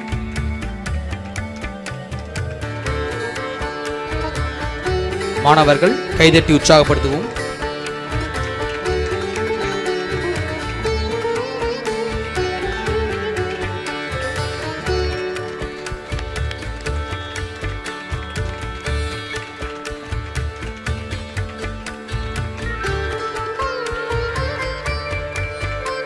அடுத்த போட்டியாக ஃபுட்பால் வினர்ஸ் பாலிடெக்னிக் 3ஆம் ஆண்டு மாணவர்கள் கோபாலகிருஷ்ணன், கருணாமூர்த்தி, சஞ்சய், கிஷோர், பாலாஜி, மைத்ரேயன், சேது, நிதின் சூர்யா, பாலசெல்வம், ஹரிபிரசாந்த், அபிஷேக், மைத்ரேயன், சரண் தேஜா, சேது, கிஷோரபில், கார்த்திக் போன்ற மாணவர்களை மேடைக்கு அழைக்கிறோம்.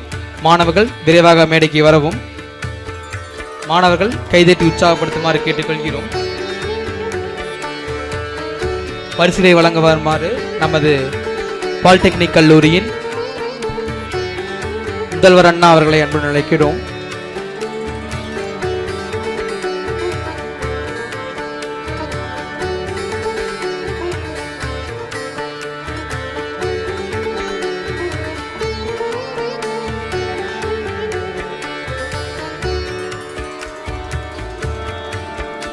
மாணவர்கள் கைதட்டி உற்சாகப்படுத்துமாறு கேட்டுக்கொள்கிறோம்.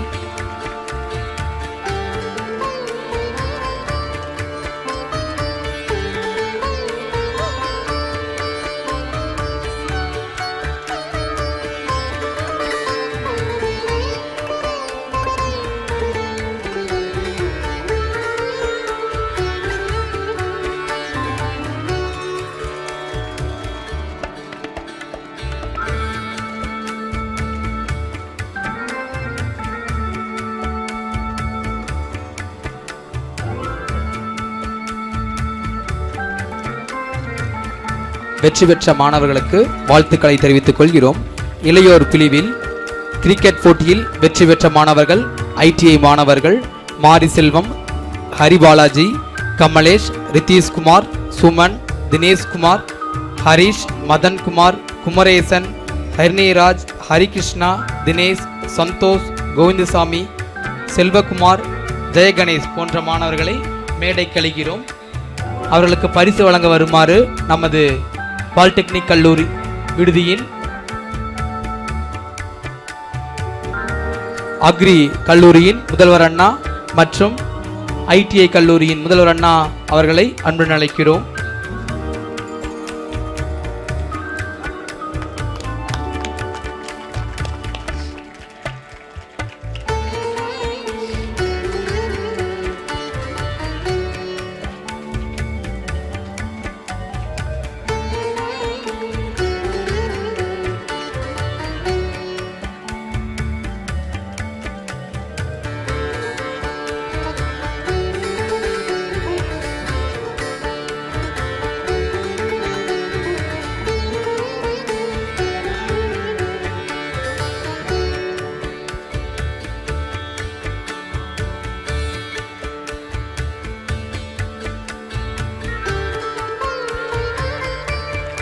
அடுத்ததாக வாலிபால் போட்டியில் வெற்றி பெற்றவர்கள் இளையோர் பிரிவில் ITI மாணவர்கள் ஹரிபாலாஜி, தினேஷ், ரித்தீஷ்குமார், பிரணேஷ், சுமன், ஹரிகிருஷ்ணன், கொம்பு, சபரீஷ் மாணவர்களை அன்புடன் அழைக்கிறோம். பரிசுகளை வழங்க வருமாறு நமது விடுதி காப்பாளர் மற்றும் ITI கல்லூரி முதல்வர் அண்ணா அவர்களை அன்புடன் அழைக்கிறோம்.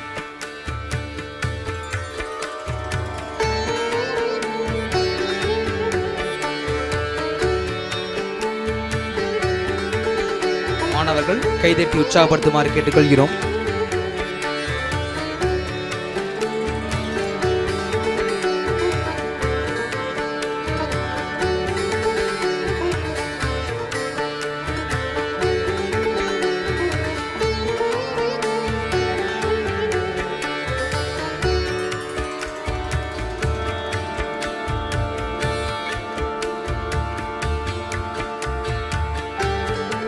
மாணவர்கள் கைதட்டி உற்சாகப்படுத்துமாறு கேட்டுக்கொள்கிறோம்.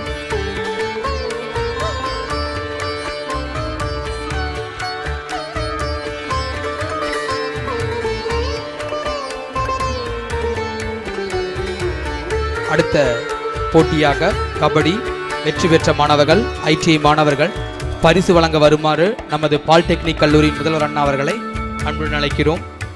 மாரிசெல்வம், சிவபாண்டி, சந்தோஷ், சஞ்சய், தினேஷ், கொம்பு, ஹரிஷ், ரித்தீஷ்குமார், கோவிந்தசாமி, சாரதி, தர்ஷன், சந்தோஷ் போன்ற மாணவர்களை அன்புடன் அழைக்கிறோம்.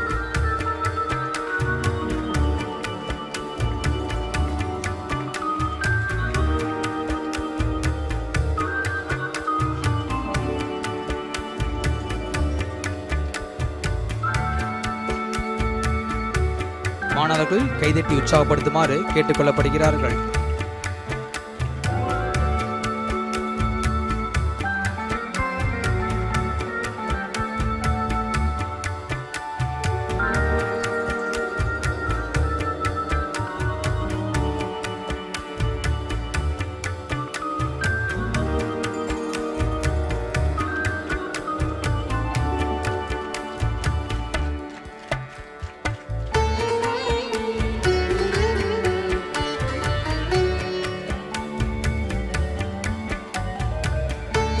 அடுத்த போட்டியாக ஃபுட்பால் வின்னர் ஜூனியர் லெவலில் பாலிடெக்னிக் முதலாம் ஆண்டு மாணவர்கள் அவர்களுக்கு பரிசு வழங்க வருமாறு அக்ரி கல்லூரியின் முதல்வர் வினோத்குமார் அண்ணா அவர்களை அன்புடன் அழைக்கிறோம். பிரணீத், ஆகாஷ், மாதவன், சுகேஷ் நந்தன், ஜெயச்சந்திரன், ஹர்ஷித், ஸ்ரீ சண்முகம், ஸ்ரீ சாய், ராம்சரண், ஆதித்யா, நந்து, சிரஞ்சீவி மாணவர்களை அன்புடன் அழைக்கிறோம்.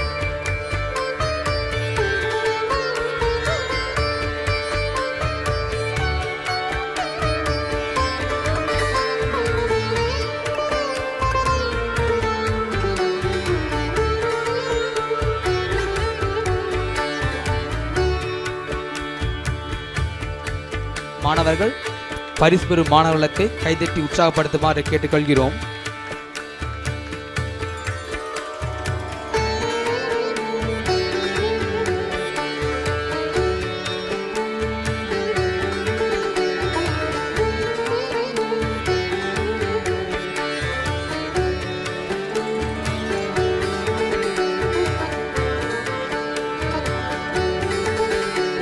வெற்றி பெற்ற மாணவர்களுக்கு கைதட்டி உற்சாகப்படுத்துமாறு கேட்டுக்கொள்கிறோம்.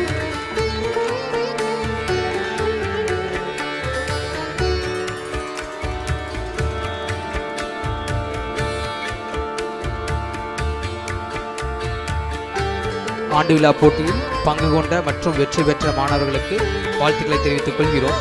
அடுத்ததாக தடகள போட்டியில் ஜூனியர் மற்றும் சீனியர் பிரிவில் இண்டிவிஜுவல் சாம்பியன்ஷிப் பெற்ற மாணவர்களுக்காக பரிசு வழங்கும் தருணம் இது.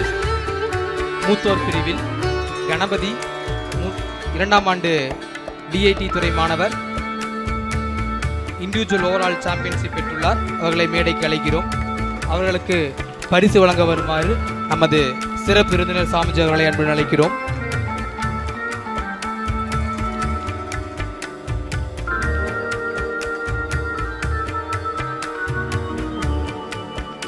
இரண்டு போட்டிகளில் முதலிடம் பெற்று தடகள போட்டிகளில் 2 போட்டிகளிலும் முதலிடம் பெற்று இண்டிவிஜுவல் ஓவரால் சாம்பியன்ஷிப் பட்டத்தை பெற்றார் என்பது பெருமைக்குரிய விஷயமாகும். அடுத்ததாக ஜூனியர் பிரிவில் சச்சின் பி 1ஆம் ஆண்டு அமைப்பியல் துறை மாணவர் இண்டிவிஜுவல் சாம்பியன்ஸாக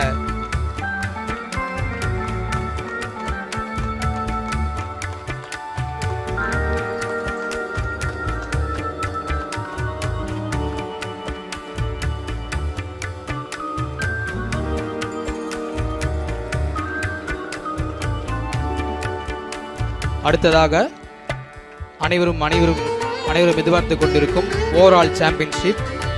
இந்த கல்வியாண்டுக்கான ஓவரால் சாம்பியன்ஷிப்பை நமது பாலிடெக்னிக் 3ஆம் ஆண்டு மாணவர்கள் வென்றுள்ளனர். மாணவர்கள் அனைவரும் கைதட்டுமாறு அன்புடன் கேட்டுக்கொள்கிறோம்.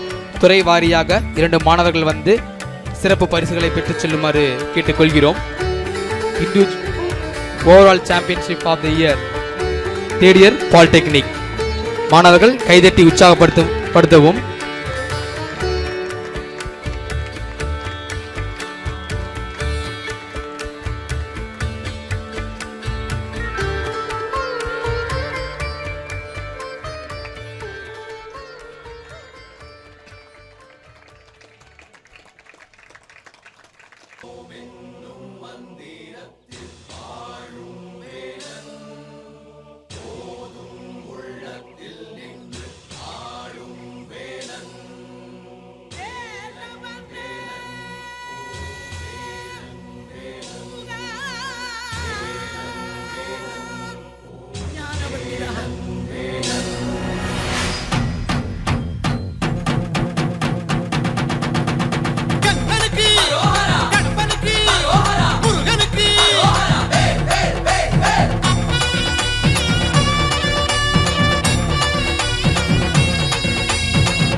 கொக்கரிச்சி நிற்கும் போது என்ன பேரு கூறுது? மனமே படை வீடு நீ தேடி வா என செய்தி அது கூறி சுத்தி வருகுது, சுத்தி வருகுது. முத்து வேலை சுத்தி சுத்தி முக்தி அடையுது. கத்தி வருகுது, கத்தி வருகுது. தங்க வேலை சுத்தி சுத்தி தஞ்சம் அடையுது.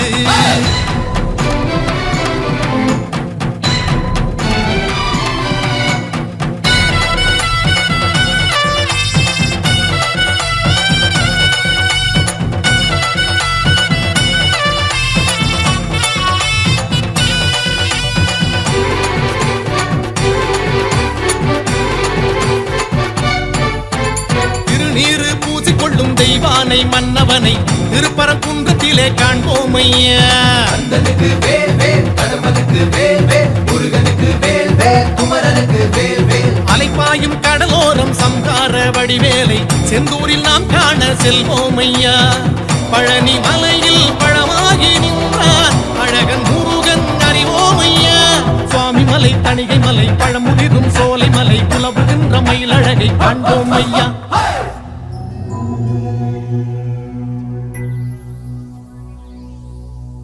கந்த சஷ்டி எனும் காக்கும் கவசம் அதை கூறும் போது சுகமே. சக்தி சண்முகனை போற்றும் திருப்புகழை ஆடி பாடு மனமே. வந்த கஷ்டங்களை தீர்க்கும் தெய்வம் அதை தேடும் போது நலமே. வெற்றி வடிவேலை பற்றி பிடித்தோரை கூடும் கோடி ஜெயமே. சுத்தி வருகுது, சுத்தி வருகுது. முத்து வேலை சுத்தி சுத்தி முக்தி அடையுது. தத்தி வருகுது, தத்தி வருகுது. தங்க வேலை சுத்தி சுத்தி தஞ்சம் அடையுது.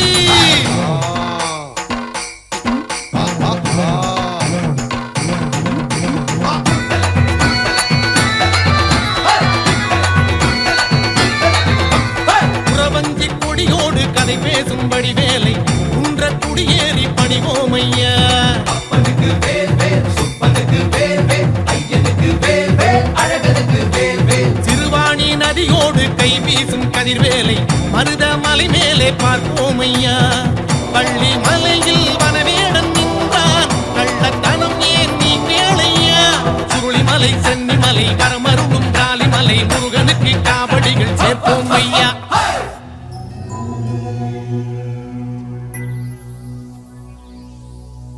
தங்க தாமரையில் பூக்கும் புன்னகையை காண கோடி தவமே. சின்ன பாதமதில் ஆடும் மணிச்சதங்கை வேகமாகி வருவே. கந்த மாமையில் ஆடும் களி நடனம் ஆடக்கூடு தினமே. அந்த மால் மருகன் வாழும் தலமடைந்து நாளும் கேளு வரவே. கொக்கரக்கோ சேவலொன்று என்ன சொல்லி கூறுது? கொக்கரிச்சி நிற்கும் போது என்ன பேரு கூறுது?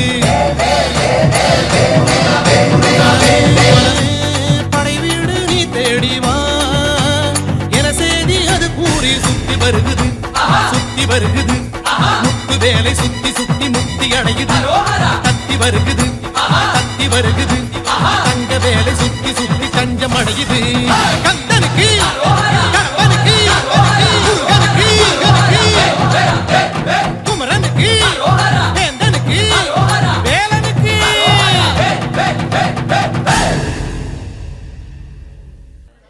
சிவசக்தியின் புதல்வர்களான விநாயகரையும் முருகரையும் நம் கண்முன்னே கொண்டு வந்து நிறுத்திய ஐடிஐ மாணவர்களுக்கு நெஞ்சார்ந்த நன்றியை தெரிவித்துக் கொள்கிறோம். அடுத்ததாக விடுதலை போராட்டம் என்ற உடனே நம் நினைவிற்கு வருவது தேச தலைவர்களின் இன்னுயிர் தியாகம். இவர்களில் பலரை நமக்கு தெரியாமல் இருப்பதும் வருத்தமே. ஜெய்ஹிந்த் என்ற வீரமிக்க சொல் நாம் அறிந்ததே. ஆனால் இதனை முதலில் முழங்கியவர் யார் என்று நமக்கு தெரியாமல் இருப்பதும் வருத்தமே. நேதாஜியின் குருமார்களில் ஒருவரும் ஜெய்ஹிந்த் என்ற வீர சொல்லை முதலில் முழங்கிய இந்திய சுதந்திர விடுதலை போராட்ட வீரரின் வாழ்வை நாடகமாக காண்போம், வாருங்கள். நாடகம். மாவீரர் ஜெய்ஹிந்த் செண்பகராமன் 1940 பர்மா இராணுவ கூடாரம்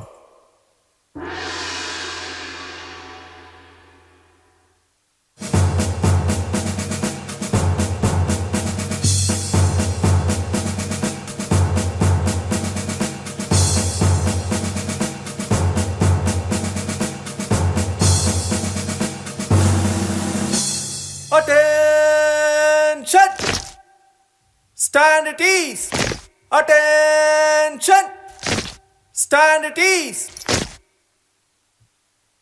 வாழ்க தாய்நாடு, வந்தே மாதரம். புண்ணிய பூமியான பாரதத்தின் சுதந்திரத்திற்காக பர்மாவில் கூடியுள்ள வீரர்களுக்கு வீர வணக்கம்.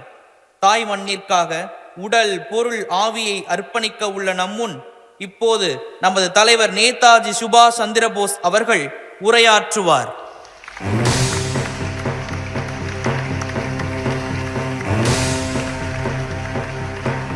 பாரத நாட்டின் அருமை புதல்வர்களே, நமது சுதந்திரத்திற்கான பாதை தியாகியின் இரத்தத்தால் வகுக்கப்பட வேண்டும்.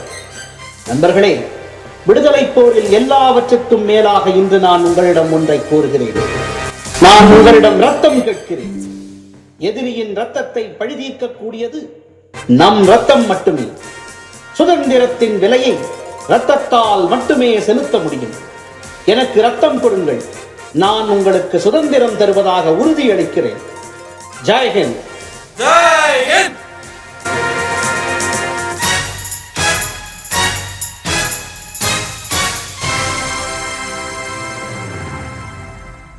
நேதாஜி.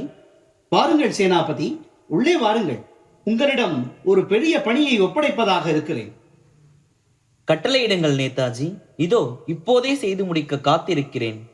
சேனாபதி, நமது சுதந்திரத்திற்கு போராடும் மிதவாதிகளை தவிர்த்துவிட்டு நம்மை போலவே பாரத சுதந்திரத்திற்கு போராடும் போர் குணம் கொண்ட தீவிரவாத சித்தாந்தம் உள்ள தலைவர்களையும் தொண்டர்களையும் ஒன்றிணைத்து தற்காலிகமாக ஒரு சுய சார்புடைய அரசாங்கத்தை தோற்றுவிக்க வேண்டும். அதில் கல்வித்துறை, பொதுப்பணித்துறை, சட்டம், ஒழுங்கு என்று ஒவ்வொரு துறைகளுக்கும் நாம் பொறுப்பாளர்களை நியமிக்க வேண்டும். நேதாஜி, நாம் இன்னும் சுதந்திரமே பெறவில்லை.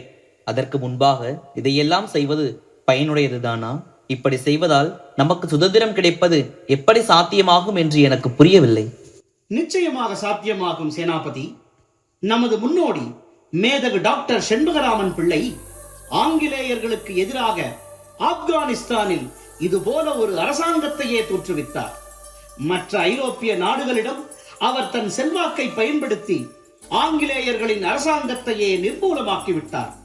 அதேபோல் நாமும் ஓர் அரசாங்கத்தை தயார் நிலையில் வைத்திருந்து மற்ற நாடுகளின் உதவியுடன் சுதந்திரத்தை பெறுவதோடு மட்டுமல்லாமல் சுயராஜ்ய அரசாங்கத்தையும் தோற்றுவிப்பது நம் கடமையல்லவா? நேதாஜி, கேட்பதற்கு வியப்பாக இருக்கிறது. நமது பாரத மண்ணில் தோன்றிய ஒரு மாவீரர் இத்தனை பெரிய சாதனை நிகழ்த்தியது பலருக்கும் தெரியாது. நீங்களே அவருக்கு இவ்வளவு மரியாதை கொடுக்கிறீர்கள் என்றால் அவரை பற்றி நாங்களும் நிச்சயம் தெரிந்து கொள்ள ஆசைப்படுகிறோம். காற்று புக முடியாத கடும் காவலுக்குள்ளும் புகுந்து காரியம் வெல்லும் மாவீரர் அவர். கருதியதை நிறைவேற்ற கடலுக்கடியிலும் பயணிக்கும் நெஞ்சுரம் கொண்ட பாரத தேவியின் போர் வாழ். வெள்ளையர்களை நடுங்க வைக்கும் சிம்ம சொப்பனம் அவர். அவர்தான் நமது வீரம் விளைந்த மதராஸ் மாகாணம் தந்த டாக்டர் செண்பகராமன். மாவீரர் டாக்டர் செண்பகராமனை வியட்நாமில் 1933 சந்தித்தேன். பாரதத்திற்கு வெளியில் நவீன ஆயுதங்களோடு கூடிய ஒரு ராணுவத்தை நமக்கென்று உருவாக்கி போர் செய்துதான் நமது சுதந்திரத்தை மீட்டெடுக்க வேண்டும் என்று எனக்கு திட்டம் வகுத்து தந்தவரே அவர்தான். எனது குருமார்களில் ஒருவர் அவர். அவருக்கு அன்று இந்திய தேசிய ராணுவ படையை உருவாக்குவேன் என்று வாக்குறுதி அளித்தேன். நமது படை உருவாவதற்கு முன்பே இந்திய தொண்டர் படையை உருவாக்கிய பிதாமகர் அவர். ஜெய்ஹிந்த் என்ற நமது தேசத்திற்கான வெற்றி மந்திரத்தை எனக்கு தீட்சை அளித்தவரும் அவரே. அப்படியா? அவரை பற்றி கேட்க கேட்க மெய் சிலிர்க்கிறது. மேலும் அவரை பற்றி கூறுங்கள் நேதாஜி. சொல்கிறேன். ஆங்கிலேயர்களை அலறவிட்ட செண்பகராமனை பற்றி சொல்லாமல் வேறு யாரை பற்றி பெருமையாக பேச முடியும்? ஜெர்மனியில்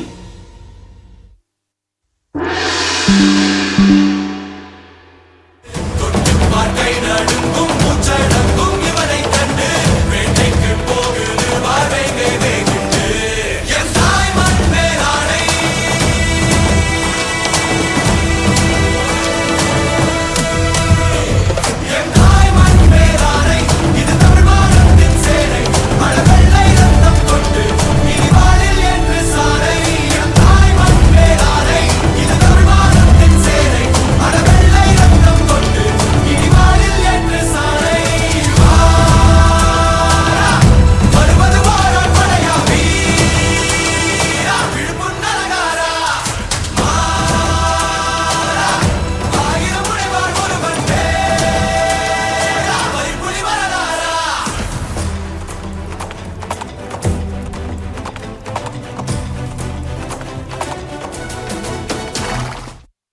1914 ஜெர்மானிய அரசவை ஜெர்மானிய மன்னர் கெய்சர் மகாராஜாவுடன் செண்பகராமன்.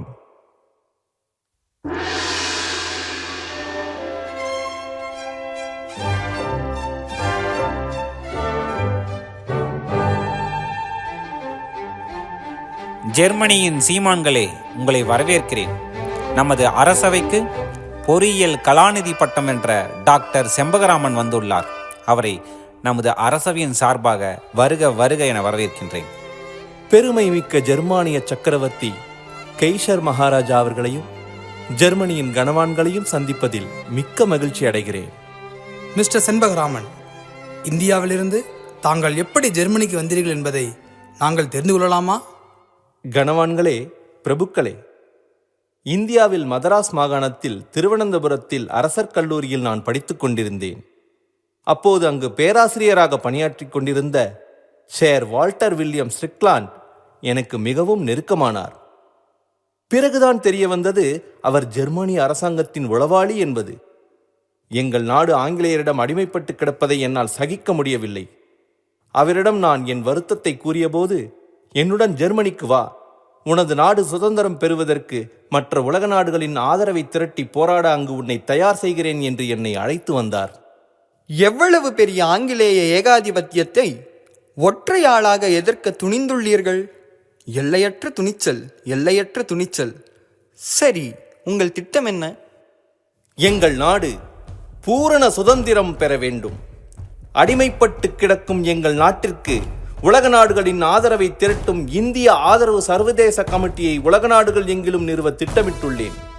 உலக நாடுகளின் உதவியுடன் எங்கள் நாட்டிற்கு வெளியே ஒரு இராணுவத்தை உருவாக்கி வெள்ளையர்களின் அரசாங்கத்தை நிர்மூலமாக்கி எங்களை நாங்களே ஆளும் சுயராஜ்ய அரசாங்கத்தை நிறுவ வேண்டும். இங்கிருந்து நான் துவங்கப் போகும் ப்ரோ இந்தியா என்ற பத்திரிகை ஐரோப்பிய நாடுகளை இந்தியாவுடன் இணைக்கும் நட்பு பாலமாக இருக்கும் என்று நம்புகிறேன். கிழக்கு ஆசிய நாடுகளில் இருந்து இங்கு வந்து தஞ்சம் அடைந்தோருக்கு அவர்களுடைய நலன், உரிமை, அவர்களுடைய பாதுகாப்புக்கு உத்தரவாதம் அளிக்கின்ற சொசைட்டியை தோற்றுவிக்க வேண்டும். இதன் கிளைகளை உலக நாடுகள் எல்லாவற்றிற்கும் பரப்ப வேண்டும். மனிதரில் நிறத்தை வைத்து வெள்ளையர் கருப்பர் என்ற ஏற்றத்தாழ்வுகள் பாராமல் சமத்துவமான வாழ்க்கை சூழலை உருவாக்குவதே என் லட்சியம். ஷபாஷ் ஷபாஷ். துளியும் சுயநலமற்ற இவருடைய லட்சியத்தை பாருங்கள். எவ்வளவு பெரிய கனவை சுமந்து கொண்டு வந்திருக்கிறார் பாருங்கள். நாம் அனைவரும் அவருடைய லட்சியத்திற்கு துணையாயிருப்போம். ஆனால் எனக்கு ஒரு சந்தேகம். இந்தியாவிலிருந்து வந்து இங்குள்ள மக்களின் துன்ப துயரங்களை உணர்ந்து இவர்களுடைய நலனையும் பற்றி எப்படி உங்களால் சிந்திக்க முடிகிறது? சக்கரவர்த்தி அவர்களே, அது எங்கள் இரத்தத்திலேயே உள்ளது. 12ஆம் நூற்றாண்டிலேயே எங்கள் தமிழ் புலவர் கணியன் பூங்குன்றனார் பாடி வைத்தார், யாதும் ஊரே யாவரும் கேளிர் என்று. எல்லா ஊரும் எல்லா தேசமும் நமது தேசமே, எல்லா மக்களும் நமது உறவினர்களே, நாம் அனைவரும் உலகத்தின் குடிமக்கள். இனம், மொழி, நாடு, சுவர் என்ற எந்த பிரிவினையும் கிடையாது என்று முழங்கியவர்கள் எங்கள் மூதாதையர்கள். எனவே நான் இவ்வாறு சிந்திப்பதில் வியப்பதற்கு ஒன்றும் இல்லை மகாராஜா அவர்களே. ஆஹா, எத்தனை பெரிய உள்ளம், எத்தனை பரந்த மனப்பான்மை இவருடைய கலாச்சாரத்தில். ஜெர்மனிக்கும் இந்தியாவுக்குமான வாணிப தூதராக உங்களை நியமிக்கிறேன். ஜெர்மனியின் எல்லா அரசியல் நிகழ்ச்சிகளிலும் முக்கிய வைபவங்களிலும் தாங்கள் தவறாது விருந்தினராக என்னுடன் கலந்து கொள்ள வேண்டும். இது என் அன்பு கட்டளை. உங்கள் நாட்டின் சுதந்திரத்திற்காகவும் நீங்கள் எடுக்கும் எல்லா முயற்சிக்கும் ஜெர்மனி துணை நிற்கும். ஜெர்மனியின் உயரிய விருதான ஒன் விருதை உங்களுக்கு அளிக்கின்றேன். சுதந்திர இந்தியாவிற்கு முதல் அதிபராக பதவியேற்க பொருத்தமானவரும் நீங்கள்தான். உங்களைத்தான் உலக நாடுகளிடம் நான் முன்மொழிவேன். சக்கரவர்த்தி அவர்களின் அன்புக்கு மிக்க நன்றி. எனது நாட்டிற்கு கடைநிலை ஊழியனாய் தொண்டு செய்யவே விரும்புகிறேன். உங்கள் பண்பும் பணிவும் எங்களை வியக்க வைக்கின்றது. தற்போது முதல் உலக யுத்தத்திற்கு உலக நாடுகள் தயாராகி கொண்டிருக்கின்றன. ஆங்கிலேயர்கள் எங்களுடைய விரோதிகள். அவர்கள்தான் உங்களுக்கும் விரோதிகள். நாங்கள் அவர்களை எங்கு எப்படி தாக்கினால் பலவீனம் ஆவார்கள் என்று யோசித்துக் கொண்டிருக்கின்றோம். உங்களிடம் ஏதாவது யோசனை இருந்தால் தெரிவிக்கலாம். வெறும் வாணிபர்களாக வணிகம் செய்ய எங்களிடம் அனுமதி பெற்று உள்ளே வந்த ஆங்கிலேயர்கள் தற்போது கோட்டை கொத்தளம் என்று கட்டி எங்கள் மக்களின் இரத்தத்தை வரியாக உறிஞ்சிக் கொண்டிருக்கிறார்கள். அவர்களின் மதராஸ் கோட்டை, துறைமுகம் அத்தனையையும் தாக்கி தவிடுபொடியாக்கி அவர்களை அலறவிட வேண்டும். அருமையான திட்டம், அருமையான திட்டம். நமது அம்டன் நீர்மூழ்கி போர்க்கப்பலை எடுத்துச் சென்று ஆங்கிலேயர்களுக்கு பேரிழப்பை ஏற்படுத்தி வாருங்கள். உங்களை 2வது கமாண்டராக நியமிக்கிறேன். உங்களது பாதுகாப்பிற்காக எங்கள் வீரர்களும் உடன் வருவார்கள். கைசர் சக்கரவர்த்தி அவர்களே, உங்களுடைய உதவி வரலாற்றில் பொன்னெழுத்துக்களால் பொறிக்கப்பட வேண்டியது. நான் மட்டுமல்ல, எங்கள் தேசமே உங்களுக்கு நன்றி கடன் பட்டுள்ளது. வாழ்த்துக்கள் செம்பகராமன், வெற்றியோடு திரும்புங்கள்.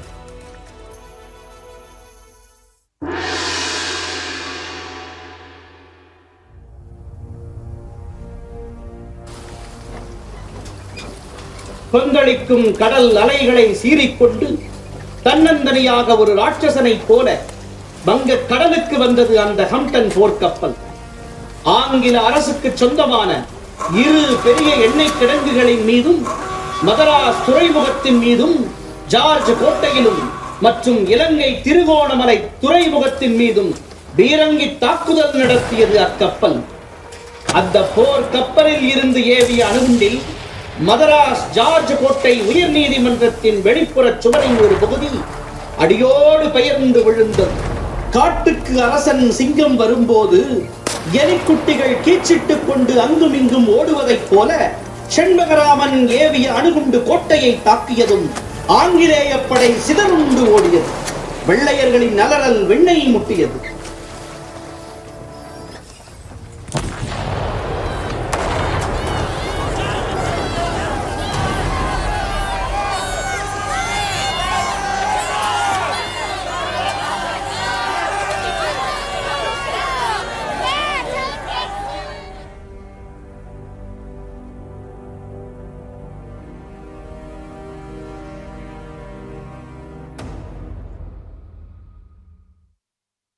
ஆப்பிரிக்காவில் ஒரு உணவு விடுதி.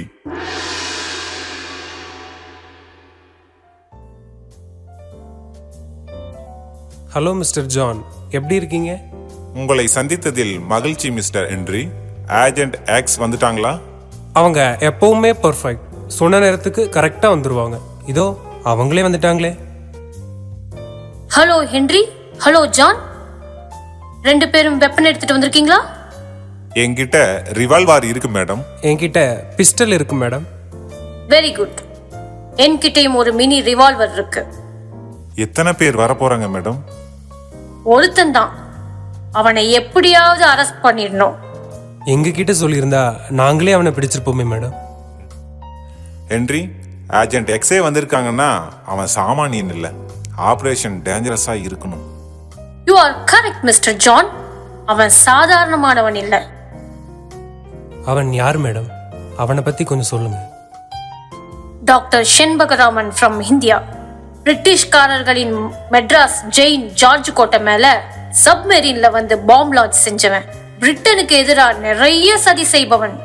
ஜெர்மனியில் அவனுக்கு பெரிய செல்வாக்கு இருக்கு. அவனுக்கு 12 உலக மொழிகள் தெரியும்.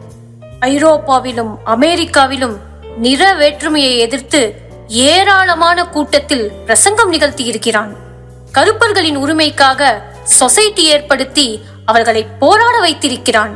இந்திய சுதந்திரத்திற்காக இந்தியாவிற்கு வெளியே ஒரு இராணுவத்தை உருவாக்கி கொண்டிருக்கிறான். அவனை உயிரோடோ பிணமாகவோ பிடித்துக் கொடுத்தால் 1,00,000 பவுண்டு தருவதாக பிரிட்டிஷ் அரசாங்கம் அறிவித்துள்ளது. இப்போது அவன் ஆப்பிரிக்காவில் தான் இருக்கிறான். இந்த உணவு விடுதியில் அவன் சிலரை சந்திக்க வருகிறான் என்ற உளவு செய்தி வந்துள்ளது. ஆஹா, நம்ம திறமைக்கு சரியான தீனி கிடைத்திருக்கின்றது. அவனை கண்டிப்பாக பிடித்து விட வேண்டும். அவன் போட்டோ ஏதாவது இருக்கிறதா மேடம்? துரதிர்ஷ்டவசமாக அவன் போட்டோ இதுவரை யாருக்கும் கிடைக்கவில்லை. அவனை பிடித்துவிட்டால் நம் டிடெக்டிவ் ஏஜென்சி மிக பிரபலமாகிவிடும். அந்த 1,00,000 பவுண்டை நாம் எப்படி பிரித்துக் கொள்வது மேடம்? அதில் என்னுடைய ஷேர் எவ்வளவு? முதலில் காரியம் முடியட்டும், அப்புறமாக அதெல்லாம் பேசிக்கொள்ளலாம். பொதுமக்களுக்கு பாதிப்பு ஏற்படாத வகையில் அவனை நாம் கைது செய்ய வேண்டும். அது முடியவில்லை என்றால் அவனை கொன்றாவது பிடிக்க வேண்டும். சற்று நேரத்தில் அவன் வந்து விடுவான். நான் அவனிடம் நிறவேற்றுமை எதிர்ப்புக்கு ஆதரவு தருவதைப் போல பேச்சு கொடுக்கிறேன். நீங்கள் சற்று தொலைவில் இருந்து என்னை கவனித்துக் கொண்டிருங்கள். நான் கண் ஜாடை காட்டியதும் நாம் 3 பேரும் சேர்ந்து அவனை கைது செய்து விட வேண்டும். Okay madam. Okay madam. வணக்கம் நண்பர்களே. டாக்டர் செண்பகராமனின் தாத்தா பெரியவர் ராமநாதன் வந்துள்ளார். அவருக்கு சில முக்கிய பணிகள் இருப்பதால் இந்த சந்திப்புக்கு அவர் தாத்தாவை அனுப்பி வைத்திருக்கிறார். அவர் நம்முன் இப்போது பேசுவார். யார் இந்த கிழவன்? செண்பகராமன் வரவில்லையா? அவசரப்படாதீர்கள். இந்த கிழவனை பின்தொடர்ந்து சென்றால் செண்பகராமனை பிடித்து விடலாம். சகோதரர்களே, தோழர்களே, இறைவன் படைத்த மனிதர்களில் நிறவேற்றுமை காண்பதும் மனிதரை உயர்ந்தோர் தாழ்ந்தோர் என்று பிரிப்பதும் பாவச் செயலாகும். உலகெங்கிலும் வெள்ளையர்கள் கருப்பர் இன மக்களுக்கு சரிசம உரிமைகளை வழங்காமல் பாரபட்சம் பார்ப்பதையும் அவர்களை மரியாதை குறைவாக நடத்துவதையும் பல இடங்களில் அவர்களை துன்புறுத்துவதையும் பார்த்து நானும் என் பேரன் செண்பகராமனும் கொதித்து போனோம். சில மாதங்களுக்கு முன்பு அமெரிக்க ஜனாதிபதியிடம் செண்பகராமன் இந்த கொடுமைகளை நிறுத்துவதற்கு எவ்வளவோ முறையிட்டார். அதற்கு பெரிதாக வரவேற்பும் இல்லை, பயனும் இல்லை. பாதிக்கப்படுபவர்கள் அடையும் வலியும் துன்பமும் சொகுசாக இருப்பவர்களுக்கு எப்படி தெரியும்? ஆனாலும் நீங்கள் உங்கள் உரிமைகளை மீட்டெடுக்க, உங்கள் சந்ததிகள் நலமாக வாழ இந்த நிலைமையை மாற்றித்தான் ஆக வேண்டும். சிறுதுளி பெருவெள்ளம் என்பார்கள். அதுபோல ஆங்காங்கு இருக்கின்ற நீங்கள் அனைவரும் ஒன்று சேர்ந்து குரல் கொடுத்தீர்களானால் இந்த நிலையை மாற்ற முடியும். ஒற்றுமையே வலிமை. 4 எருதுகள் ஒன்று சேர்ந்தால் ஒரு சிங்கத்தையே தோற்கடித்துவிடும். அதுபோல நாம் அனைவரும் ஒன்று சேர்ந்து நமது உரிமைக்காகவும் நமது பாதுகாப்பிற்காகவும் ஒரு சொசைட்டியை ஏற்படுத்துவோம். அதோடு பிரிட்டிஷ்காரர்களின் நாடுபிடிக்கும் கொள்கைக்கு எதிர்ப்பு தெரிவிப்போம். இந்தியாவிற்கு நம்மால் இயன்ற உதவியை செய்வோம். உலகில் நிர்கதியானவர்களுக்கெல்லாம் தஞ்சம் அளித்த நாடு இந்தியா. பிறரை அடிமைப்படுத்தவோ பிறருடைய செல்வத்தை அபகரித்து கொள்ளவோ பேராசை கொள்ளாத நாடு இந்தியா. எனவே அந்த புனித தேசத்தின் சுதந்திரத்திற்கு நம்மால் இயன்ற பங்களிப்பை வழங்குவோம். இந்தியாவின் விடுதலைக்கு உலக நாடுகளின் அரங்கில் இந்த ஆப்பிரிக்கா கண்டம் தன்னுடைய ஆதரவை தர வேண்டும். அடுத்த சந்திப்பில் என் பேரன் செண்பகராமன் உங்கள் சொசைட்டியை பார்வையிட வருவார் என்று தெரிவித்துக் கொண்டு நன்றி கூறி விடைபெறுகிறேன். வணக்கம்.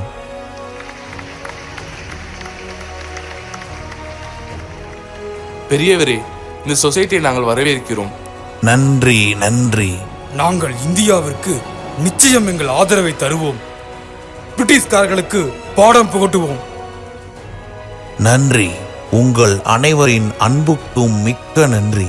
விரைவில் மீண்டும் உங்கள் அனைவரையும் சந்திக்கிறோம். எனக்கு விடை கொடுங்கள். இந்த கிழவனை பாருங்கள். அவனுடைய சொற்பொழிவில் இங்கிருந்த அத்தனை பேரையும் அவனுடையவனாக்கிக் கொண்டான். நான் அவனிடம் சென்று பேச்சு கொடுக்கிறேன். நான் கண் ஜாடை செய்யும் போது வாருங்கள். Okay madam. பெரியவரே வணக்கம். என் பெயர் டயானா. உங்களை சந்தித்ததில் மகிழ்ச்சி. உங்கள் சொற்பொழிவு மிக அருமை. ஓ அப்படியா? மிக்க மகிழ்ச்சி குழந்தை. நிறவேற்றுமைக்கு நானும் எதிர்ப்பு தெரிவிக்கிறேன். உங்கள் சொசைட்டியில் நானும் ஒரு உறுப்பினராக இருக்கலாமா? ஓ தாராளமாக இருக்கலாமே குழந்தை. எனக்கு உங்கள் பேரனை சந்திக்க வேண்டும் என்று கொள்ளை ஆசை. அவரை பற்றி கேள்விப்பட்டதிலேயே எனக்கு அவரை மிகவும் பிடித்து போனது. அவரிடம் என்னை அழைத்து போவீர்களா? அவருடைய இயக்கத்திற்கு என்னால் முடிந்த சேவை செய்ய நினைக்கின்றேன். அப்படியா? மிக்க மகிழ்ச்சி. சற்று தொலைவில் இருந்து உங்களை 2 பேர் பார்த்து கொண்டிருக்கிறார்களே, அவர்கள் உங்களுக்கு வேண்டியவர்களா? இந்த கிழவன் பொல்லாத கிழவன்தான். எல்லாவற்றையும் கவனிக்கிறான். இவனிடம் ஜாக்கிரதையாகத்தான் பேச வேண்டும். ஆமாம், அவர்கள் என் நண்பர்கள்தான். அவர்களும் உங்கள் இயக்கத்தில் சேர வந்திருக்கிறார்கள். அப்படியா? மகிழ்ச்சி. சரி, நாம் ஏதாவது சாப்பிடலாமா? ஓ ஓ தாராளமாக. சரி, நான் கை கழுவி கொண்டு வந்து விடுகிறேன். நீங்கள் உட்காருங்கள். சற்று பொறுங்கள் பெரியவரே. ஜான், ஹென்றி, இங்கே வாருங்கள். பெரியவர் கை கழுவ செல்கிறார். அவருக்கு உதவியாக உடன் சென்று வாருங்கள். ஆகா, என்மேல் எவ்வளவு அக்கறை குழந்தைக்கு. கிழவன் தப்பித்து போய்விடப் போகிறான். ஜாக்கிரதையாக பின்தொடருங்கள். இவனை வைத்துத்தான் அவனை பிடிக்க வேண்டும். புரிகிறதா?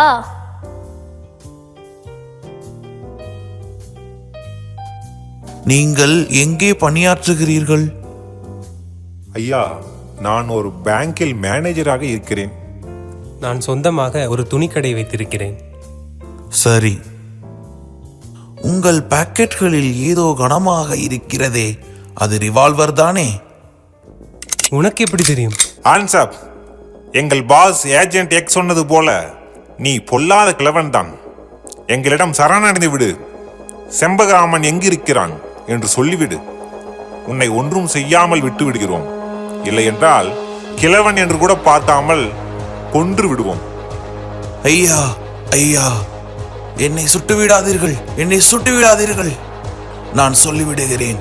வாமா குழந்தை, இவர்களிடம் இருந்து என்னை காப்பாற்று. ஐயோ, அடிவாருங்கள். அம்மா, ஐயோ.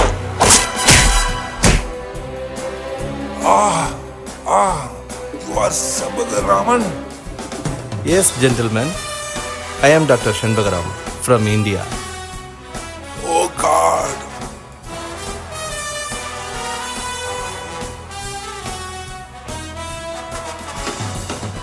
Excuse me, அந்த வயதான பெரியவர் உங்களுக்கு வேண்டியவரா? ஆமாம். ஏன், என்னானது? அவர் உள்ளே மயங்கி விழுந்து விட்டார். உள்ளே இருந்த 2 பேர் உங்களை உதவிக்கு வரச் சொல்லி அழைத்தார்கள். அடடா, மிக்க நன்றி ஜென்டில்மேன். நான் சென்று பார்க்கிறேன். நானும் உங்களுக்கு உதவிக்கு வரட்டுமா? இல்லை ஜென்டில்மேன், பரவாயில்லை. உங்களுக்கு ஏன் வீண் சிரமம்? நான் பார்த்துக் கொள்கிறேன். Are you sure? Yes, sure. I will manage. Okay. Goodbye.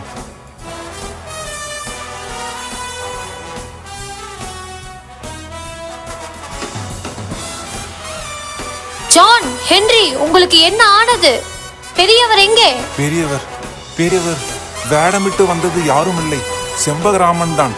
எங்களை அடித்து போட்டுவிட்டு கோட் அணிந்து கொண்டு வெளியே வந்தான். நீங்கள் அவனை பார்த்தீர்களா?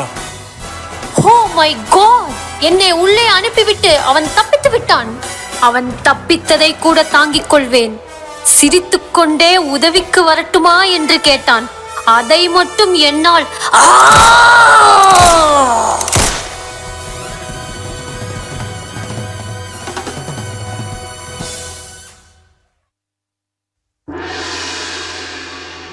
கங்கை நதிப்புறத்து கோதுமை பண்டம் காவிரி வெற்றிலைக்கு மாறு கொள்வோம். கங்கை நதிப்புறத்து கோதுமை பண்டம் காவிரி வெற்றிலைக்கு மாறு கொள்வோம். சிங்கம் மராட்டியர்தம் கவிதை கொண்டு சேரத்து தந்தங்கள் பரிசளிப்போம். சிங்கம் மராட்டியர்தம் கவிதை கொண்டு சேரத்து தந்தங்கள் பரிசளிப்போம். சிந்து நதியின் மிசை நிலவினிலே சேரனன் நாட்டிடம் பெண்களுடனே. ஜெர்மானிய இராணுவ கூடாரம், ஹிட்லருடன் செண்பகராமன்.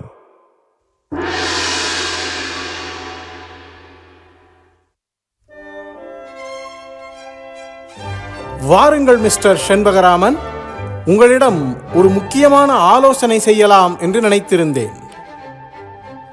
சொல்லுங்கள் மிஸ்டர் ஹிட்லர். உலகின் பல பகுதிகளை சுற்றி வந்தவர் தாங்கள்தான். இதை உங்களிடம் கேட்பதுதான் சரியாக இருக்கும். அதற்காக என்னிடம் நீங்கள் சுற்றி வளைக்க தேவையில்லையே. நேரடியாக கேளுங்கள் மிஸ்டர் ஹிட்லர். எனக்கு உங்களிடம் பிடித்தது இந்த துணிச்சல்தான். சரி, விஷயத்திற்கு வருகிறேன். உலகின் பல நாடுகளில் மன்னராட்சி நடப்பதையும் பார்க்கிறீர்கள், மக்களாட்சி நடப்பதையும் பார்க்கிறீர்கள். ஒரு சில இடங்களில் சர்வாதிகார ஆட்சியும் நடக்கிறது. இதில் எது சிறந்தது என்று தாங்கள் நினைக்கிறீர்கள்? என்னுடைய அபிப்பிராயம் என்னவென்றால், மன்னராட்சி பிற்போக்குத்தனமானது. ஏனென்றால் அது சுயநல சுகபோக வாரிசு அரசியலை ஏற்படுத்தக்கூடியது. மக்களாட்சி முற்போக்குத்தனமானது. அதுவே மக்களுக்கு நல்லதும் கூட. மக்கள் தங்களை ஆள்பவரை தாங்களே தேர்வு செய்கிறார்கள். ஆள்பவர் சரியில்லை என்றால் அவரை மாற்றும் அதிகாரம் மக்களுக்கு இருக்கிறது. சர்வாதிகார ஆட்சியானது மிகவும் அபாயமானது என்பது என்னுடைய கருத்து. ஏன் சர்வாதிகார ஆட்சி அபாயமானது என்கிறீர்கள்? ஒரு நல்ல ஆட்சியாளரிடம் அனைத்து அதிகாரமும் இருக்கும்போது நாடு விரைவாக எல்லாவற்றிலும் முன்னேற்றம் அடையும் அல்லவா? நீங்கள் சொல்வது சரிதான். ஒரு நல்ல ஆட்சியாளர் எப்போதுமே நல்ல ஆட்சியாளராக இருக்க முடிவதில்லை. ஏனென்றால் அவர் தவறுதலாக ஒரு முடிவை எடுத்து அதை செயல்படுத்த நேர்ந்தால் ஒட்டுமொத்த நாடும் அபாயத்தை சந்திக்க வேண்டிய சூழ்நிலைக்கு தள்ளப்படும். அதை தவிர்ப்பதற்காகத்தான் நீதித்துறை, அமைச்சரவை மற்றும் ஆட்சியின் தவறுகளை சுட்டிக்காட்டுவதற்காக எதிர்க்கட்சிகள் இவையெல்லாம் தேவையாகி இருக்கிறது. நீங்கள் சொல்வதை ஏனோ என் மனம் ஏற்க மறுக்கிறது. ஜெர்மனியில் நான் சர்வாதிகார ஆட்சி அமல்படுத்தினால் என்னுடைய அந்தரங்க ஆலோசகராக நீங்கள் இருந்தால் எவ்வளவு நன்றாக இருக்கும். எப்படியோ இந்தியாவிலிருந்து வந்து ஜெர்மனியின் மன்னர் மனதில் இடம் பிடித்து விட்டீர்கள். என்னுடைய மனதிலும் இடம் பிடித்து விட்டீர்கள். உங்களை போன்ற அறிவாளியை பக்கத்தில் வைத்துக் கொள்வது எனக்கு மிகவும் சரி என்று படுகிறது. உங்களுக்கு சகல வசதிகளுடன் ராஜபோக வாழ்க்கையை நான் தருகிறேன். என்ன சொல்கிறீர்கள்? இல்லை இல்லை, நீங்கள் தவறாக புரிந்து கொண்டிருக்கிறீர்கள் மிஸ்டர் ஹிட்லர். நான் ராஜபோக வாழ்க்கையை தேடி இங்கு வரவில்லை. என் தேசத்தின் சுதந்திரத்திற்காகவும் சுயராஜ்யத்திற்காகவும் தான் என் பிறந்த மண்ணை விட்டு இங்கு வந்து பாடுபட்டுக் கொண்டிருக்கின்றேன். இந்தியாவிற்கு சுதந்திரமா? நல்ல வேடிக்கை, நல்ல வேடிக்கை. இந்தியர்களை வெள்ளையர்கள் ஆள்வதுதான் சரி. அவர்களுக்கு தங்களை தாங்களே ஆட்சி செய்யும் அளவிற்கு அறிவு இல்லை. சரி, நான் உங்களிடம் ஒன்று கேட்கிறேன். சுதந்திரம் சுதந்திரம் என்று கூச்சலிடுகிறீர்களே, பிரிட்டிஷ்காரர்கள் உங்களுக்கு சுதந்திரம் கொடுத்து விடுகிறார்கள் என்று வைத்துக் கொள்வோம். அதற்கு பிறகு உங்களை ஆட்சி செய்வது யார்? யார் இருக்கிறார்கள்? இந்தியர்களுக்கு வீரம் இருக்கிறதா? இல்லை என்றால் வாணிபம் செய்ய வந்தவர்களிடம் இத்தனை பெரிய நாட்டை கொடுத்திருப்பார்களா? உங்களிடம் சட்டம் சாசனம் என்று ஏதாவது இருக்கிறதா? எதை அடிப்படையாக வைத்து நாட்டை ஆள்வீர்கள்? கல்வி அறிவு இருக்கிறதா? ஏழை நாடான இந்தியாவை மறந்து விடுங்கள். நான் தரப்போகும் ஆடம்பர வாழ்க்கையை கொஞ்சம் நினைத்து போதும், நிறுத்து. நெடுநாள் பழகிய நட்பாயிற்றே என்று பார்க்கிறேன். இதையே வேறு ஒருவன் சொல்லி இருந்தால் என் ரிவால்வாரில் இருக்கும் அத்தனை தோட்டாக்களையும் அவன் வாய்க்குள் இறக்கி இருப்பேன். நீ சொல்வதற்கெல்லாம் ஆம் சரி என்று சொல்கின்ற அடிமைகளைத்தான் இதுவரை பார்த்திருப்பாய். அந்த மமதையில்தான் எனது பாரதத்தை என்னிடமே இழிவாக பேசிவிட்டாய். நெஞ்சுரமுள்ள சரியான ஆண்மகனை இதோ உனக்கு காட்டுகிறேன். இந்தியாவை பற்றி உங்களுக்கெல்லாம் என்ன தெரியும்? இந்தியாவின் வீர பராக்கிரமம் அது அளப்பரியது, சொல்லில் அடங்காதது, அந்த ஆகாசம் போன்றது. மாபெரும் முகலாயப் படையின் சிம்ம சொப்பனமான எங்கள் சத்ரபதி சிவாஜியின் வீர வரலாறு தெரியுமா உங்களுக்கு? எங்கள் வீர சிவாஜியின் சரித்திர புகழ் பெற்ற அம்பர்கண்ட் யுத்தம் பற்றி தெரியுமா உங்களுக்கு? 30,000 போர் வீரர்கள் கொண்ட உஸ்பெக் படையை வெறும் 1000 போர் வீரர்கள் கொண்ட சிவாஜியின் படை நிர்மூலமாக்கியது. அதோடு மட்டுமல்ல, 30,000 எதிரி வீரர்களில் ஒருவர் கூட உயிர் தப்பவில்லை. ராஜதந்திரிகளுக்கெல்லாம் அவர் ராஜதந்திரி. பக்கத்திற்கு பக்கம், எழுத்திற்கு எழுத்து அவர் வரலாற்றில் வீரம் வீரம் வீரம். கங்கை முதல் ஈழம் வரை ஒரு குடையின் கீழ் ஆண்ட கிழக்காசிய நாடுகளை எல்லாம் கப்பல் படையால் வென்று ஜெயக்கொடி நாட்டிய எந்த போரிலும் தோல்வியே காணாத எங்கள் தமிழ் பேரரசன் ராஜேந்திர சோழனை பற்றி தெரியுமா உங்களுக்கு? இன்னும் இருக்கிறார்கள். நான் எடுத்துச் சொல்ல ஆரம்பித்தால் கணக்கில் அடங்காது, காலமும் போதாது. எங்கள் நாடு வீரம் குறைந்ததால் அந்நியருக்கு அடிமையாகவில்லை மிஸ்டர் ஹிட்லர், சூழ்ச்சிகளாலும் துரோகத்தாலும் தான் அடிமையாகி போனது. என்ன சொன்னீர்கள்? எங்களிடம் இல்லாத சட்டமா சாசனமா? எங்கள் சாணக்கியரின் அர்த்த சாஸ்திரத்தையும் திருவள்ளுவரின் திருக்குறளையும் விடவா பெரிய சட்ட சாசன நூல் இந்த உலகில் இருந்துவிடப் போகிறது? உலகில் தோன்றிய முதல் பல்கலைக்கழகம் எங்களுடையதுதான். சின்னஞ்சிறு தீவு குட்டங்களாக நீங்கள் எல்லாம் மீன் பிடித்துக் கொண்டிருந்த காலத்தில் பாட்னாவில் பல்கலைக்கழகம் கட்டி உலகிற்கு அறிவியலையும் ஞானத்தையும் போதித்தவர்கள் நாங்கள். இறுதியாக ஒன்றே ஒன்று கேட்கிறேன். உங்கள் முன் நின்று உங்கள் தேசத்தை எவனாவது இழிவாக பேசினால் உங்களால் பொறுத்துக் கொள்ள முடியுமா மிஸ்டர் ஹிட்லர்? என் முன் என் பாரதத்தின் பறந்து விரிந்த புகழும் ஞானமும் வீரமும் தெரியாமல் வாய்க்கு வந்ததையெல்லாம் பேசுவதை இந்த செண்பகராமன் எப்படி பொறுத்துக் கொள்வான்? மனசாட்சி என்று ஒன்று இருந்தால் அதை தொட்டு பதில் சொல்லுங்கள் mister Hitler. Oh sorry, really I am so sorry mister Chempakaraman. உங்கள் நாட்டை பற்றி எவ்வளவு உயர்வான அபிப்பிராயம் வைத்துள்ளீர்கள் என்று எனக்கு புரிகிறது. உங்கள் மனம் நோகும்படி பேசியதற்கு மன்னித்துக் கொள்ளுங்கள். மகோன்னதமான பாரத திருநாட்டினை இழிவாக பேசியதற்கு வெறும் வார்த்தைகளால் மன்னிப்பு கேட்பது நியாயமில்லை. உங்கள் மன்னிப்பை எழுத்துப்பூர்வமாக எழுதித் தர வேண்டும். மிஸ்டர் செண்பகராமன், நீங்கள் யாரிடம் பேசிக் கொண்டிருக்கிறீர்கள் என்பது ஞாபகம் இருக்கட்டும். வளர்ந்து வரும் நாசி கட்சியின் எதிர்காலம். எங்கள் ஹிட்லரையா மன்னிப்பு கடிதம் கொடுக்க சொல்கிறீர்கள்? அவர்தான் மன்னிப்பு கேட்டுவிட்டார் அல்லவா? இத்துடன் பேச்சை முடித்துக் கொள்ளுங்கள். அதுதான் உங்களுக்கு நல்லது. இல்லை என்றால் என்ன கவர்னர் ஜெனரல்? உங்கள் படையில் ஒரு வீரன் ஒரு சிறு தவறு செய்தாலும் மன்னிப்பு கடிதம் கொடுக்க சொல்கிறீர்கள் தானே? படை வீரனுக்கு ஒரு நியாயம், உங்கள் தலைவருக்கு ஒரு நியாயமா? விதிகள் எல்லாருக்கும் பொது. மன்னிப்பு கடிதம் கொடுத்துத்தான் ஆக வேண்டும். யாருக்கும் எந்த பாரபட்சமும் கிடையாது. முடியாது, அது ஒரு போதும் நடக்காது. ஜெனரல், போதும் நிறுத்துங்கள். வாக்குவாதம் செய்ய வேண்டாம். நான் மன்னிப்பு கடிதம் எழுதி தந்து விடுகிறேன். எங்கள் நாசிக் படை தலைவரையை அவமானப்படுத்தி விட்டீர்கள். இதற்கான விலையை நீங்கள் அனுபவிக்கத்தான் போகிறீர்கள். மிஸ்டர் கவர்னர் ஜெனரல், கூடு விட்டு கூடு பாய்வது என்றால் உங்களுக்கு என்னவென்று தெரியுமா? என்ன சொல்கிறேன், கேளுங்கள். என்னை பற்றி 1000 அவதூறு சொன்னாலும் நான் பொறுத்துக் கொள்வேன். ஆனால் என் தாய் நாட்டை ஒரு வார்த்தை தரக்குறைவாக பேசினாலும் எனக்குள் ஒரு புலி புகுந்துவிடும். அதனிடம் நீங்கள் யாரும் தப்பிக்க இயலாது. ஜாக்கிரதை.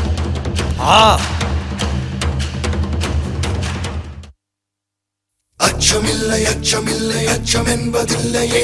உச்சி மீது வானிடிந்து வீழுகின்ற போதிலும், துச்சமாக எண்ணி நம்மை தூது செய்த போதிலும், அச்சமில்லை அச்சமில்லை அச்சம் என்பதில்லையே.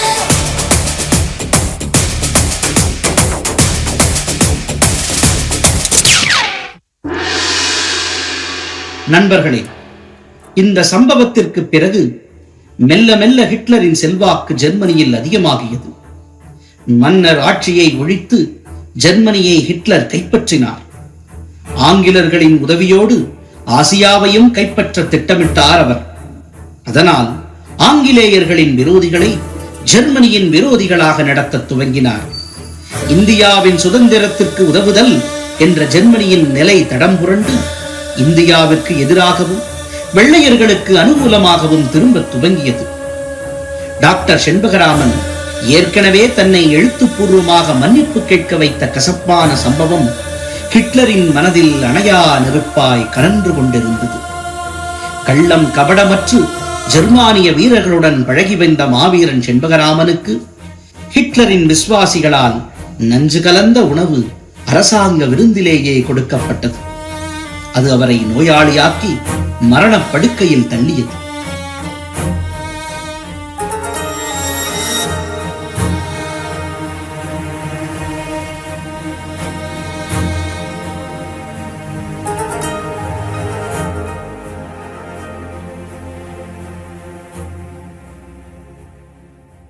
1934 மே 26 டாக்டர் செண்பகராமனின் இல்லம்.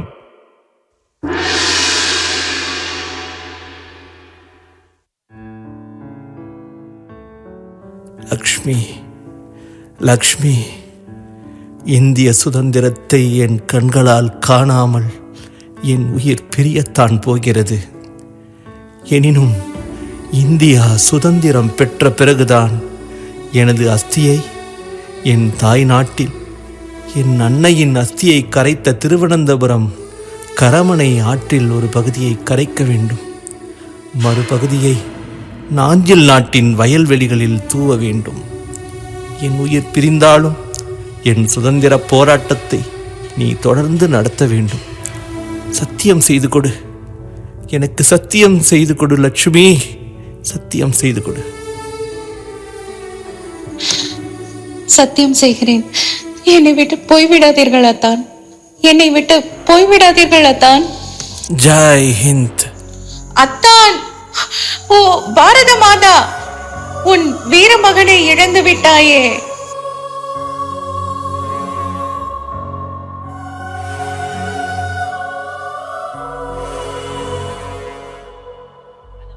செண்பகராமன் வீரமரணம் எய்தினார்.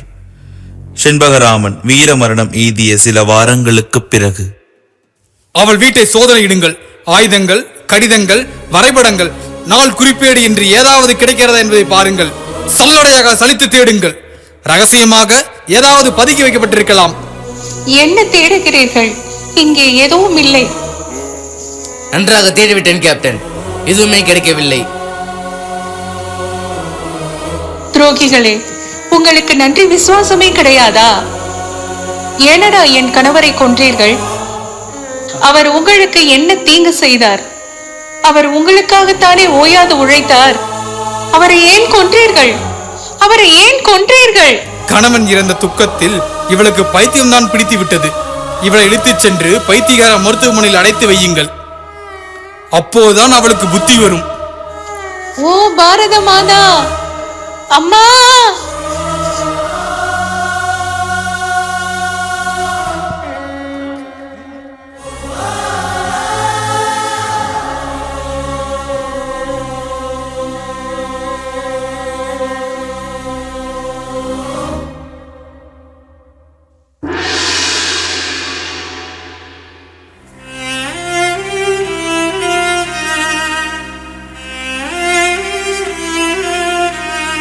வண்ணம் பல வண்ணம் நம் எண்ணம் ஒன்றல்லோ, பறவைகள் பலவன்றோ, வானம் ஒன்றன்றோ, தேகம் பலவாகும் நம் ரத்தம் ஒன்றல்லோ, பாஷைகள் பலவன்றோ, தேசம் ஒன்றன்றோ. பூக்கள் கொண்டு வந்தால் இது புண்ணிய தேசமடா, வாட்கள் கொண்டு வந்தால் தலை வாங்கிடும் தேசமடா. எங்கள் ரத்தம், எங்கள் கண்ணீர், இவை இரண்டும் கலந்த எங்கள் சரிதமே, இது தீயில் எழுந்து வந்த தேசமே. தலை கொடுத்தார் அந்த அனைவருக்கும் தாயகமே எங்கள் முதல் வணக்கம்.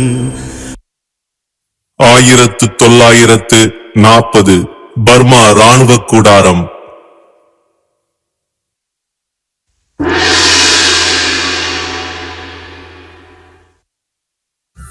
இளம் சிங்கங்களே, மாவீரர் செண்பகராமனின் வாழ்க்கை பாரத மாதாவின் சுதந்திர வேள்வியில் ஆகுதியாக அளிக்கப்பட்டது. அவருடைய தியாகம் சுதந்திர வரலாற்றில் பொன் எழுத்துக்களால் பொறிக்கப்பட வேண்டியது. அவர் விட்டுச் சென்ற மகோன்னதமான லட்சியம் இப்போது நம் கைகளில் இருக்கிறது. எங்கள் உயிரை கொடுத்தேனும் அவர் லட்சியத்தை நிறைவேற்றுவோம் நேதாஜி. பாரத மாதாவின் அடிமை விலங்கை உடைத்தெறிவோம். பாரத மாதாவின் அடிமை விலங்கை உடைத்தெறிவோம். சுதந்திரத்தையும் சுயராஜ்யத்தையும் அடைந்தே தீருவோம். சுதந்திரத்தையும் சுயராஜ்யத்தையும் அடைந்தே தீருவோம். பாரத நாட்டின் வீர மகன்களே, நமது ரத்தத்தால் பாரத மாதாவிற்கு திலகமிடுவோம். வெள்ளையர்களின் தலைகளை நம் சுதந்திர அன்னையின் பாதங்களில் காணிக்கையாக்குவோம். நம் உயிரை கொடுத்தேனும் புதிய சுதந்திர இந்தியாவை படைப்போம். இதை செய்தே தீருவோம். அல்லது செத்து வடிவோம். ஜெய் ஹிந்த். ஜெய் ஹிந்த்.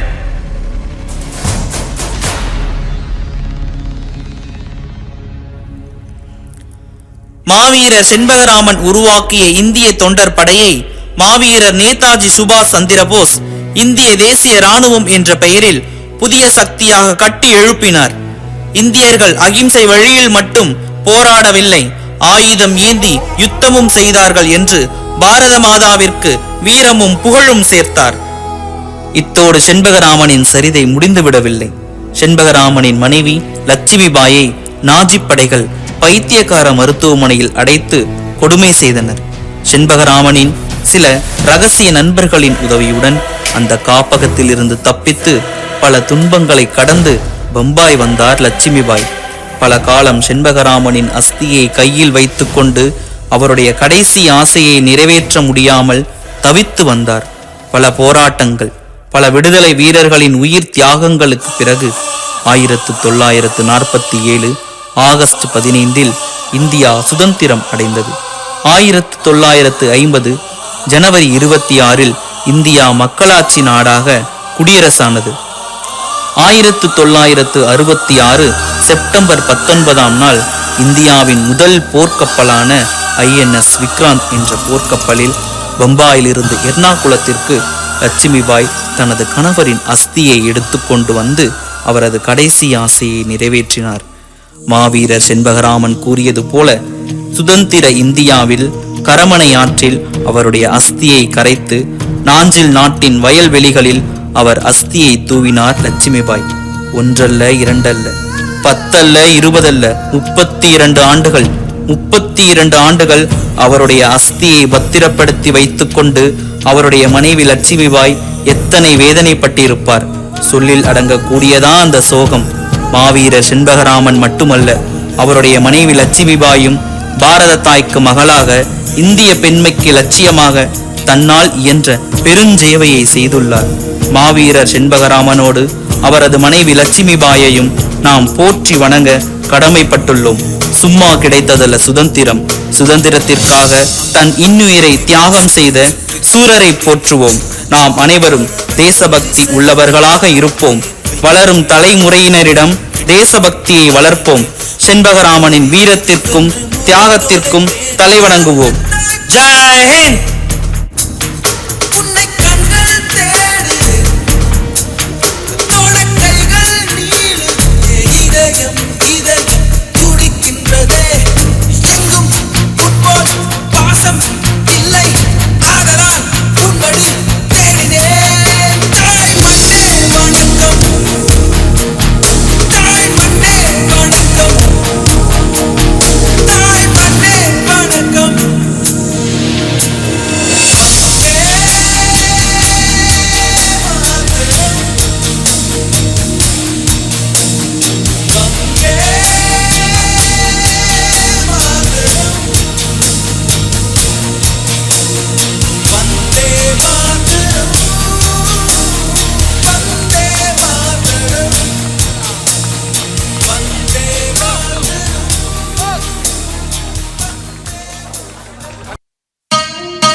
தெம்மாங்க பாடியது என்னோட செவியோரம்.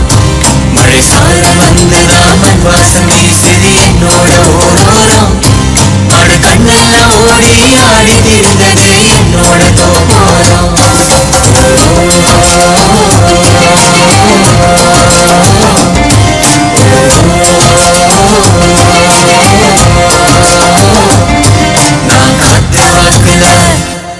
நான் காத்து வாக்குல காலார நடந்தேன் என்னோட வயலோரம். நல்ல காத்து வந்துதா தெம்மாங்க பாடியது என்னோட செவியோரம்.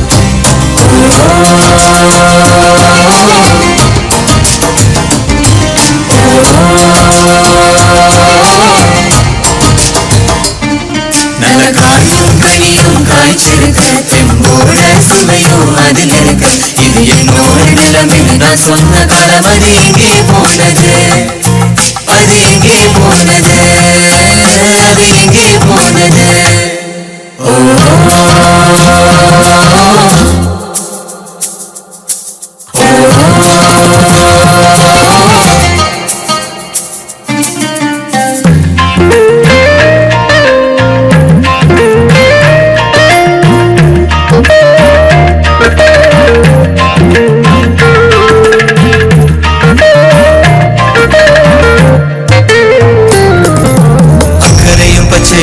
கரையும் பச்சை இல்ல புழுக்கு உணவில்ல அத காக்க வழி இல்ல. நதியில நீரே இல்ல, மண்டல் மண்ணும் இல்ல, மண்ணில் வளமே இல்ல, இது நம் நினைவே இல்ல.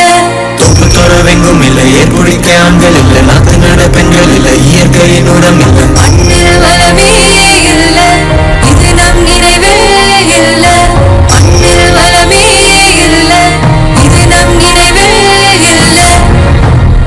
இருக்கும் மண்ணில் வளமே இல்ல, இருக்கும் மண்ணில் வளமே இல்ல.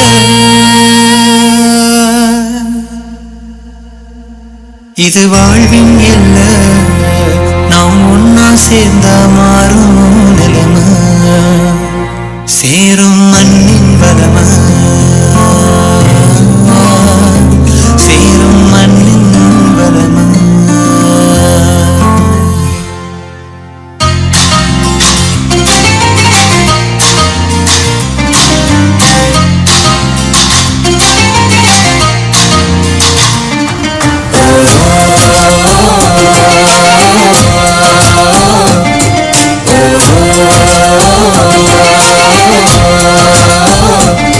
நான் காத்து வாக்குல புவி ஒன்னா வந்துதான் வளம்பு சேர்க்குது, நம்மோட மண்ணோரம் நுண்ணுயிரும் சேர்ந்துதான் வளம் பெருக்குது, நம்மோட வயலோரம்.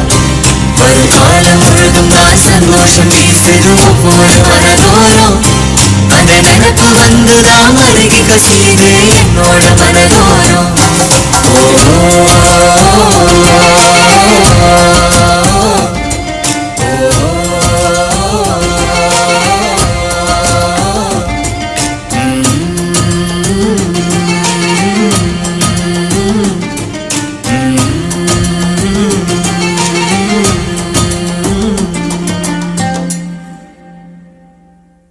நாம் அனைவரும் ஒன்றிணைந்தால் இப்போது இருக்கக்கூடிய இந்த நிலையை மாற்ற முடியும். சுற்றுச்சூழலை நம் அனைவரும் போற்றி பாதுகாக்க வேண்டும் என்பதற்கு நடனமாடிய வேளாண்மை கல்லூரி மாணவர்களுக்கு நன்றியை தெரிவித்துக் கொள்கிறோம். அடுத்ததாக, யோகா என்பது வாழ்க்கை அறிவியல் மற்றும் வாழும் கலையாகும். பதஞ்சலி முனிவரால் இந்தியாவில் தோற்றுவிக்கப்பட்ட ஒழுக்க நெறியாகும்.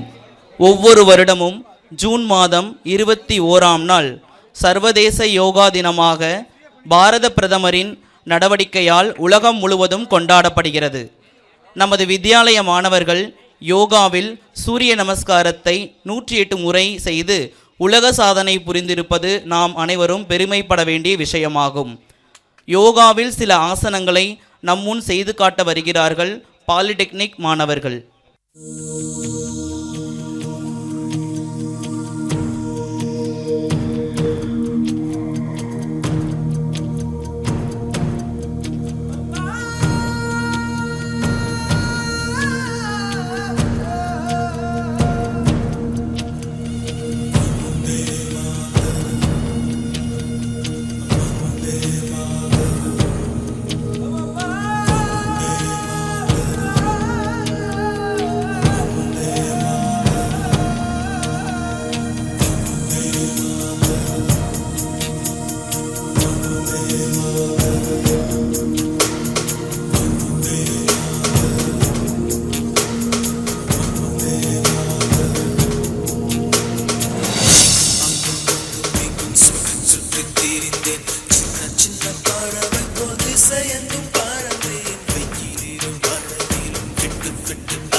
உன்னை கண்கள்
ஆண்டு விழாவின் நிறைவாக நன்றியுரை நவிழ வருமாறு விடுதியின் மேற்பார்வையாளர் திரு பாரதி கண்ணன் அண்ணா அவர்களை அன்புடன் அழைக்கிறோம்.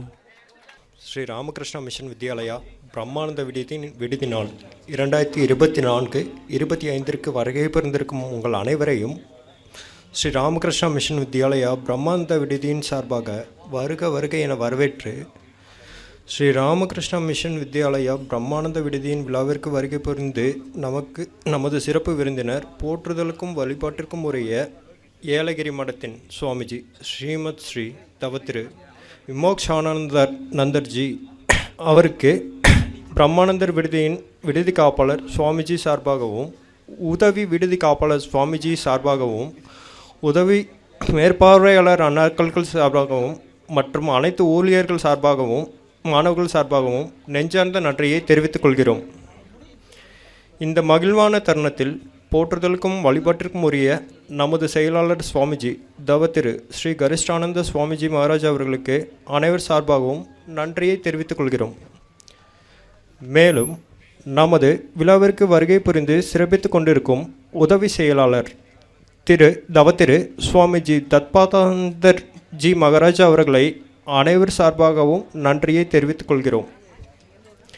இந்த விழா இவ்வளவு சிறப்பாக நடைபெறுவதற்கு மேலும் மாணவர்களின் ஆக்கத்தையும் ஊக்கத்தையும் வெளிப்படுவதற்கு பல்வேறு வகைகளில் ஆலோசனை வழங்கி விழாவினை சிறப்பாக நடத்தி கொண்டிருக்கும் நமது விடுதியின் விடுதி காப்பாளர் திவ்ய ஆமானந்தர் ஜி மகாராஜ் அவர்களையும் மற்றும் உதவி விடுதி காப்பாளர் ஸ்ரீ யோகாமர்தானந்தர் ஜி மகாராஜ் அவர்களையும் நம்ம அனைவரும் சார்பாக நன்றி தெரிவித்துக் கொள்கிறோம். மேலும் இந்த விழாவிற்கு வருகை தந்துள்ள அனைத்து பிரம்மச்சாரி மகாராஜர்களுக்கும் மனமார்ந்த நன்றியை காணிக்கையாக்குகிறோம்.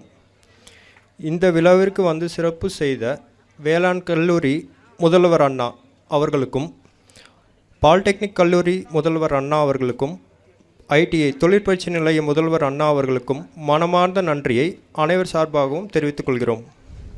மேலும் நமது விழாவில் சிறப்பு பணிகளை மேற்கொண்ட அனைத்து அண்ணாக்களுக்கும் நெஞ்சார்ந்த நன்றிகளை அனைவர் சார்பாகவும் தெரிவித்துக் கொள்கிறோம்.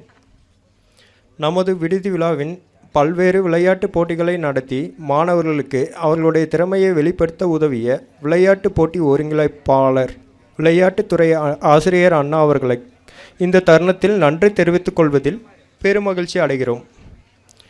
விழாவிற்கு வருகை புரிந்துள்ள பல்வேறு கல்வி நிறுவனங்களின் ஆசிரியர் அண்ணாக்கள், அலுவலர்கள் மற்றும் பார்வையாளர்கள் மற்றும் அவர்களின் குடும்ப உறுப்பினர்கள், பக்தர்கள் அனைவருக்கும் நன்றியை இந்த சமயத்தில் தெரிவித்துக் கொள்கிறோம்.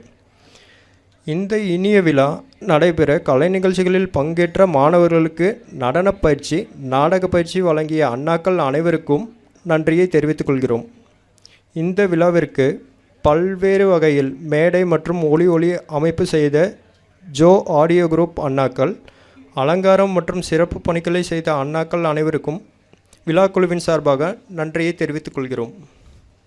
இந்த விழா இனிதே நடைபெற பல்வேறு வகைகளில் திட்டமிட்டு அதற்காக உழைப்பினை செலுத்தி இணைமையாக நடைபெற உதவிய விடுதி மேற்பார்வையாளர் அண்ணாக்கள் மற்றும் ஊழியர்கள், குறிப்பாக சமையல்கூட ஊழியர்கள் மற்றும் அனைவருக்கும் நன்றியை தெரிவித்துக் கொள்கிறோம். நிறைவாக நமது விழா நாயகர்களாகிய பாலிடெக்னிக், ஐடிஐ மற்றும் அக்ரிவிருத்தி மாணவர்கள் அனைவருக்கும் இந்த தருணத்தில் நன்றி தெரிவிப்பதோடு அவர்கள் அனைவரையும் வாழ்த்துகிறோம். நன்றி. எழுத்தறிவித்தவன் இறைவனாவான்.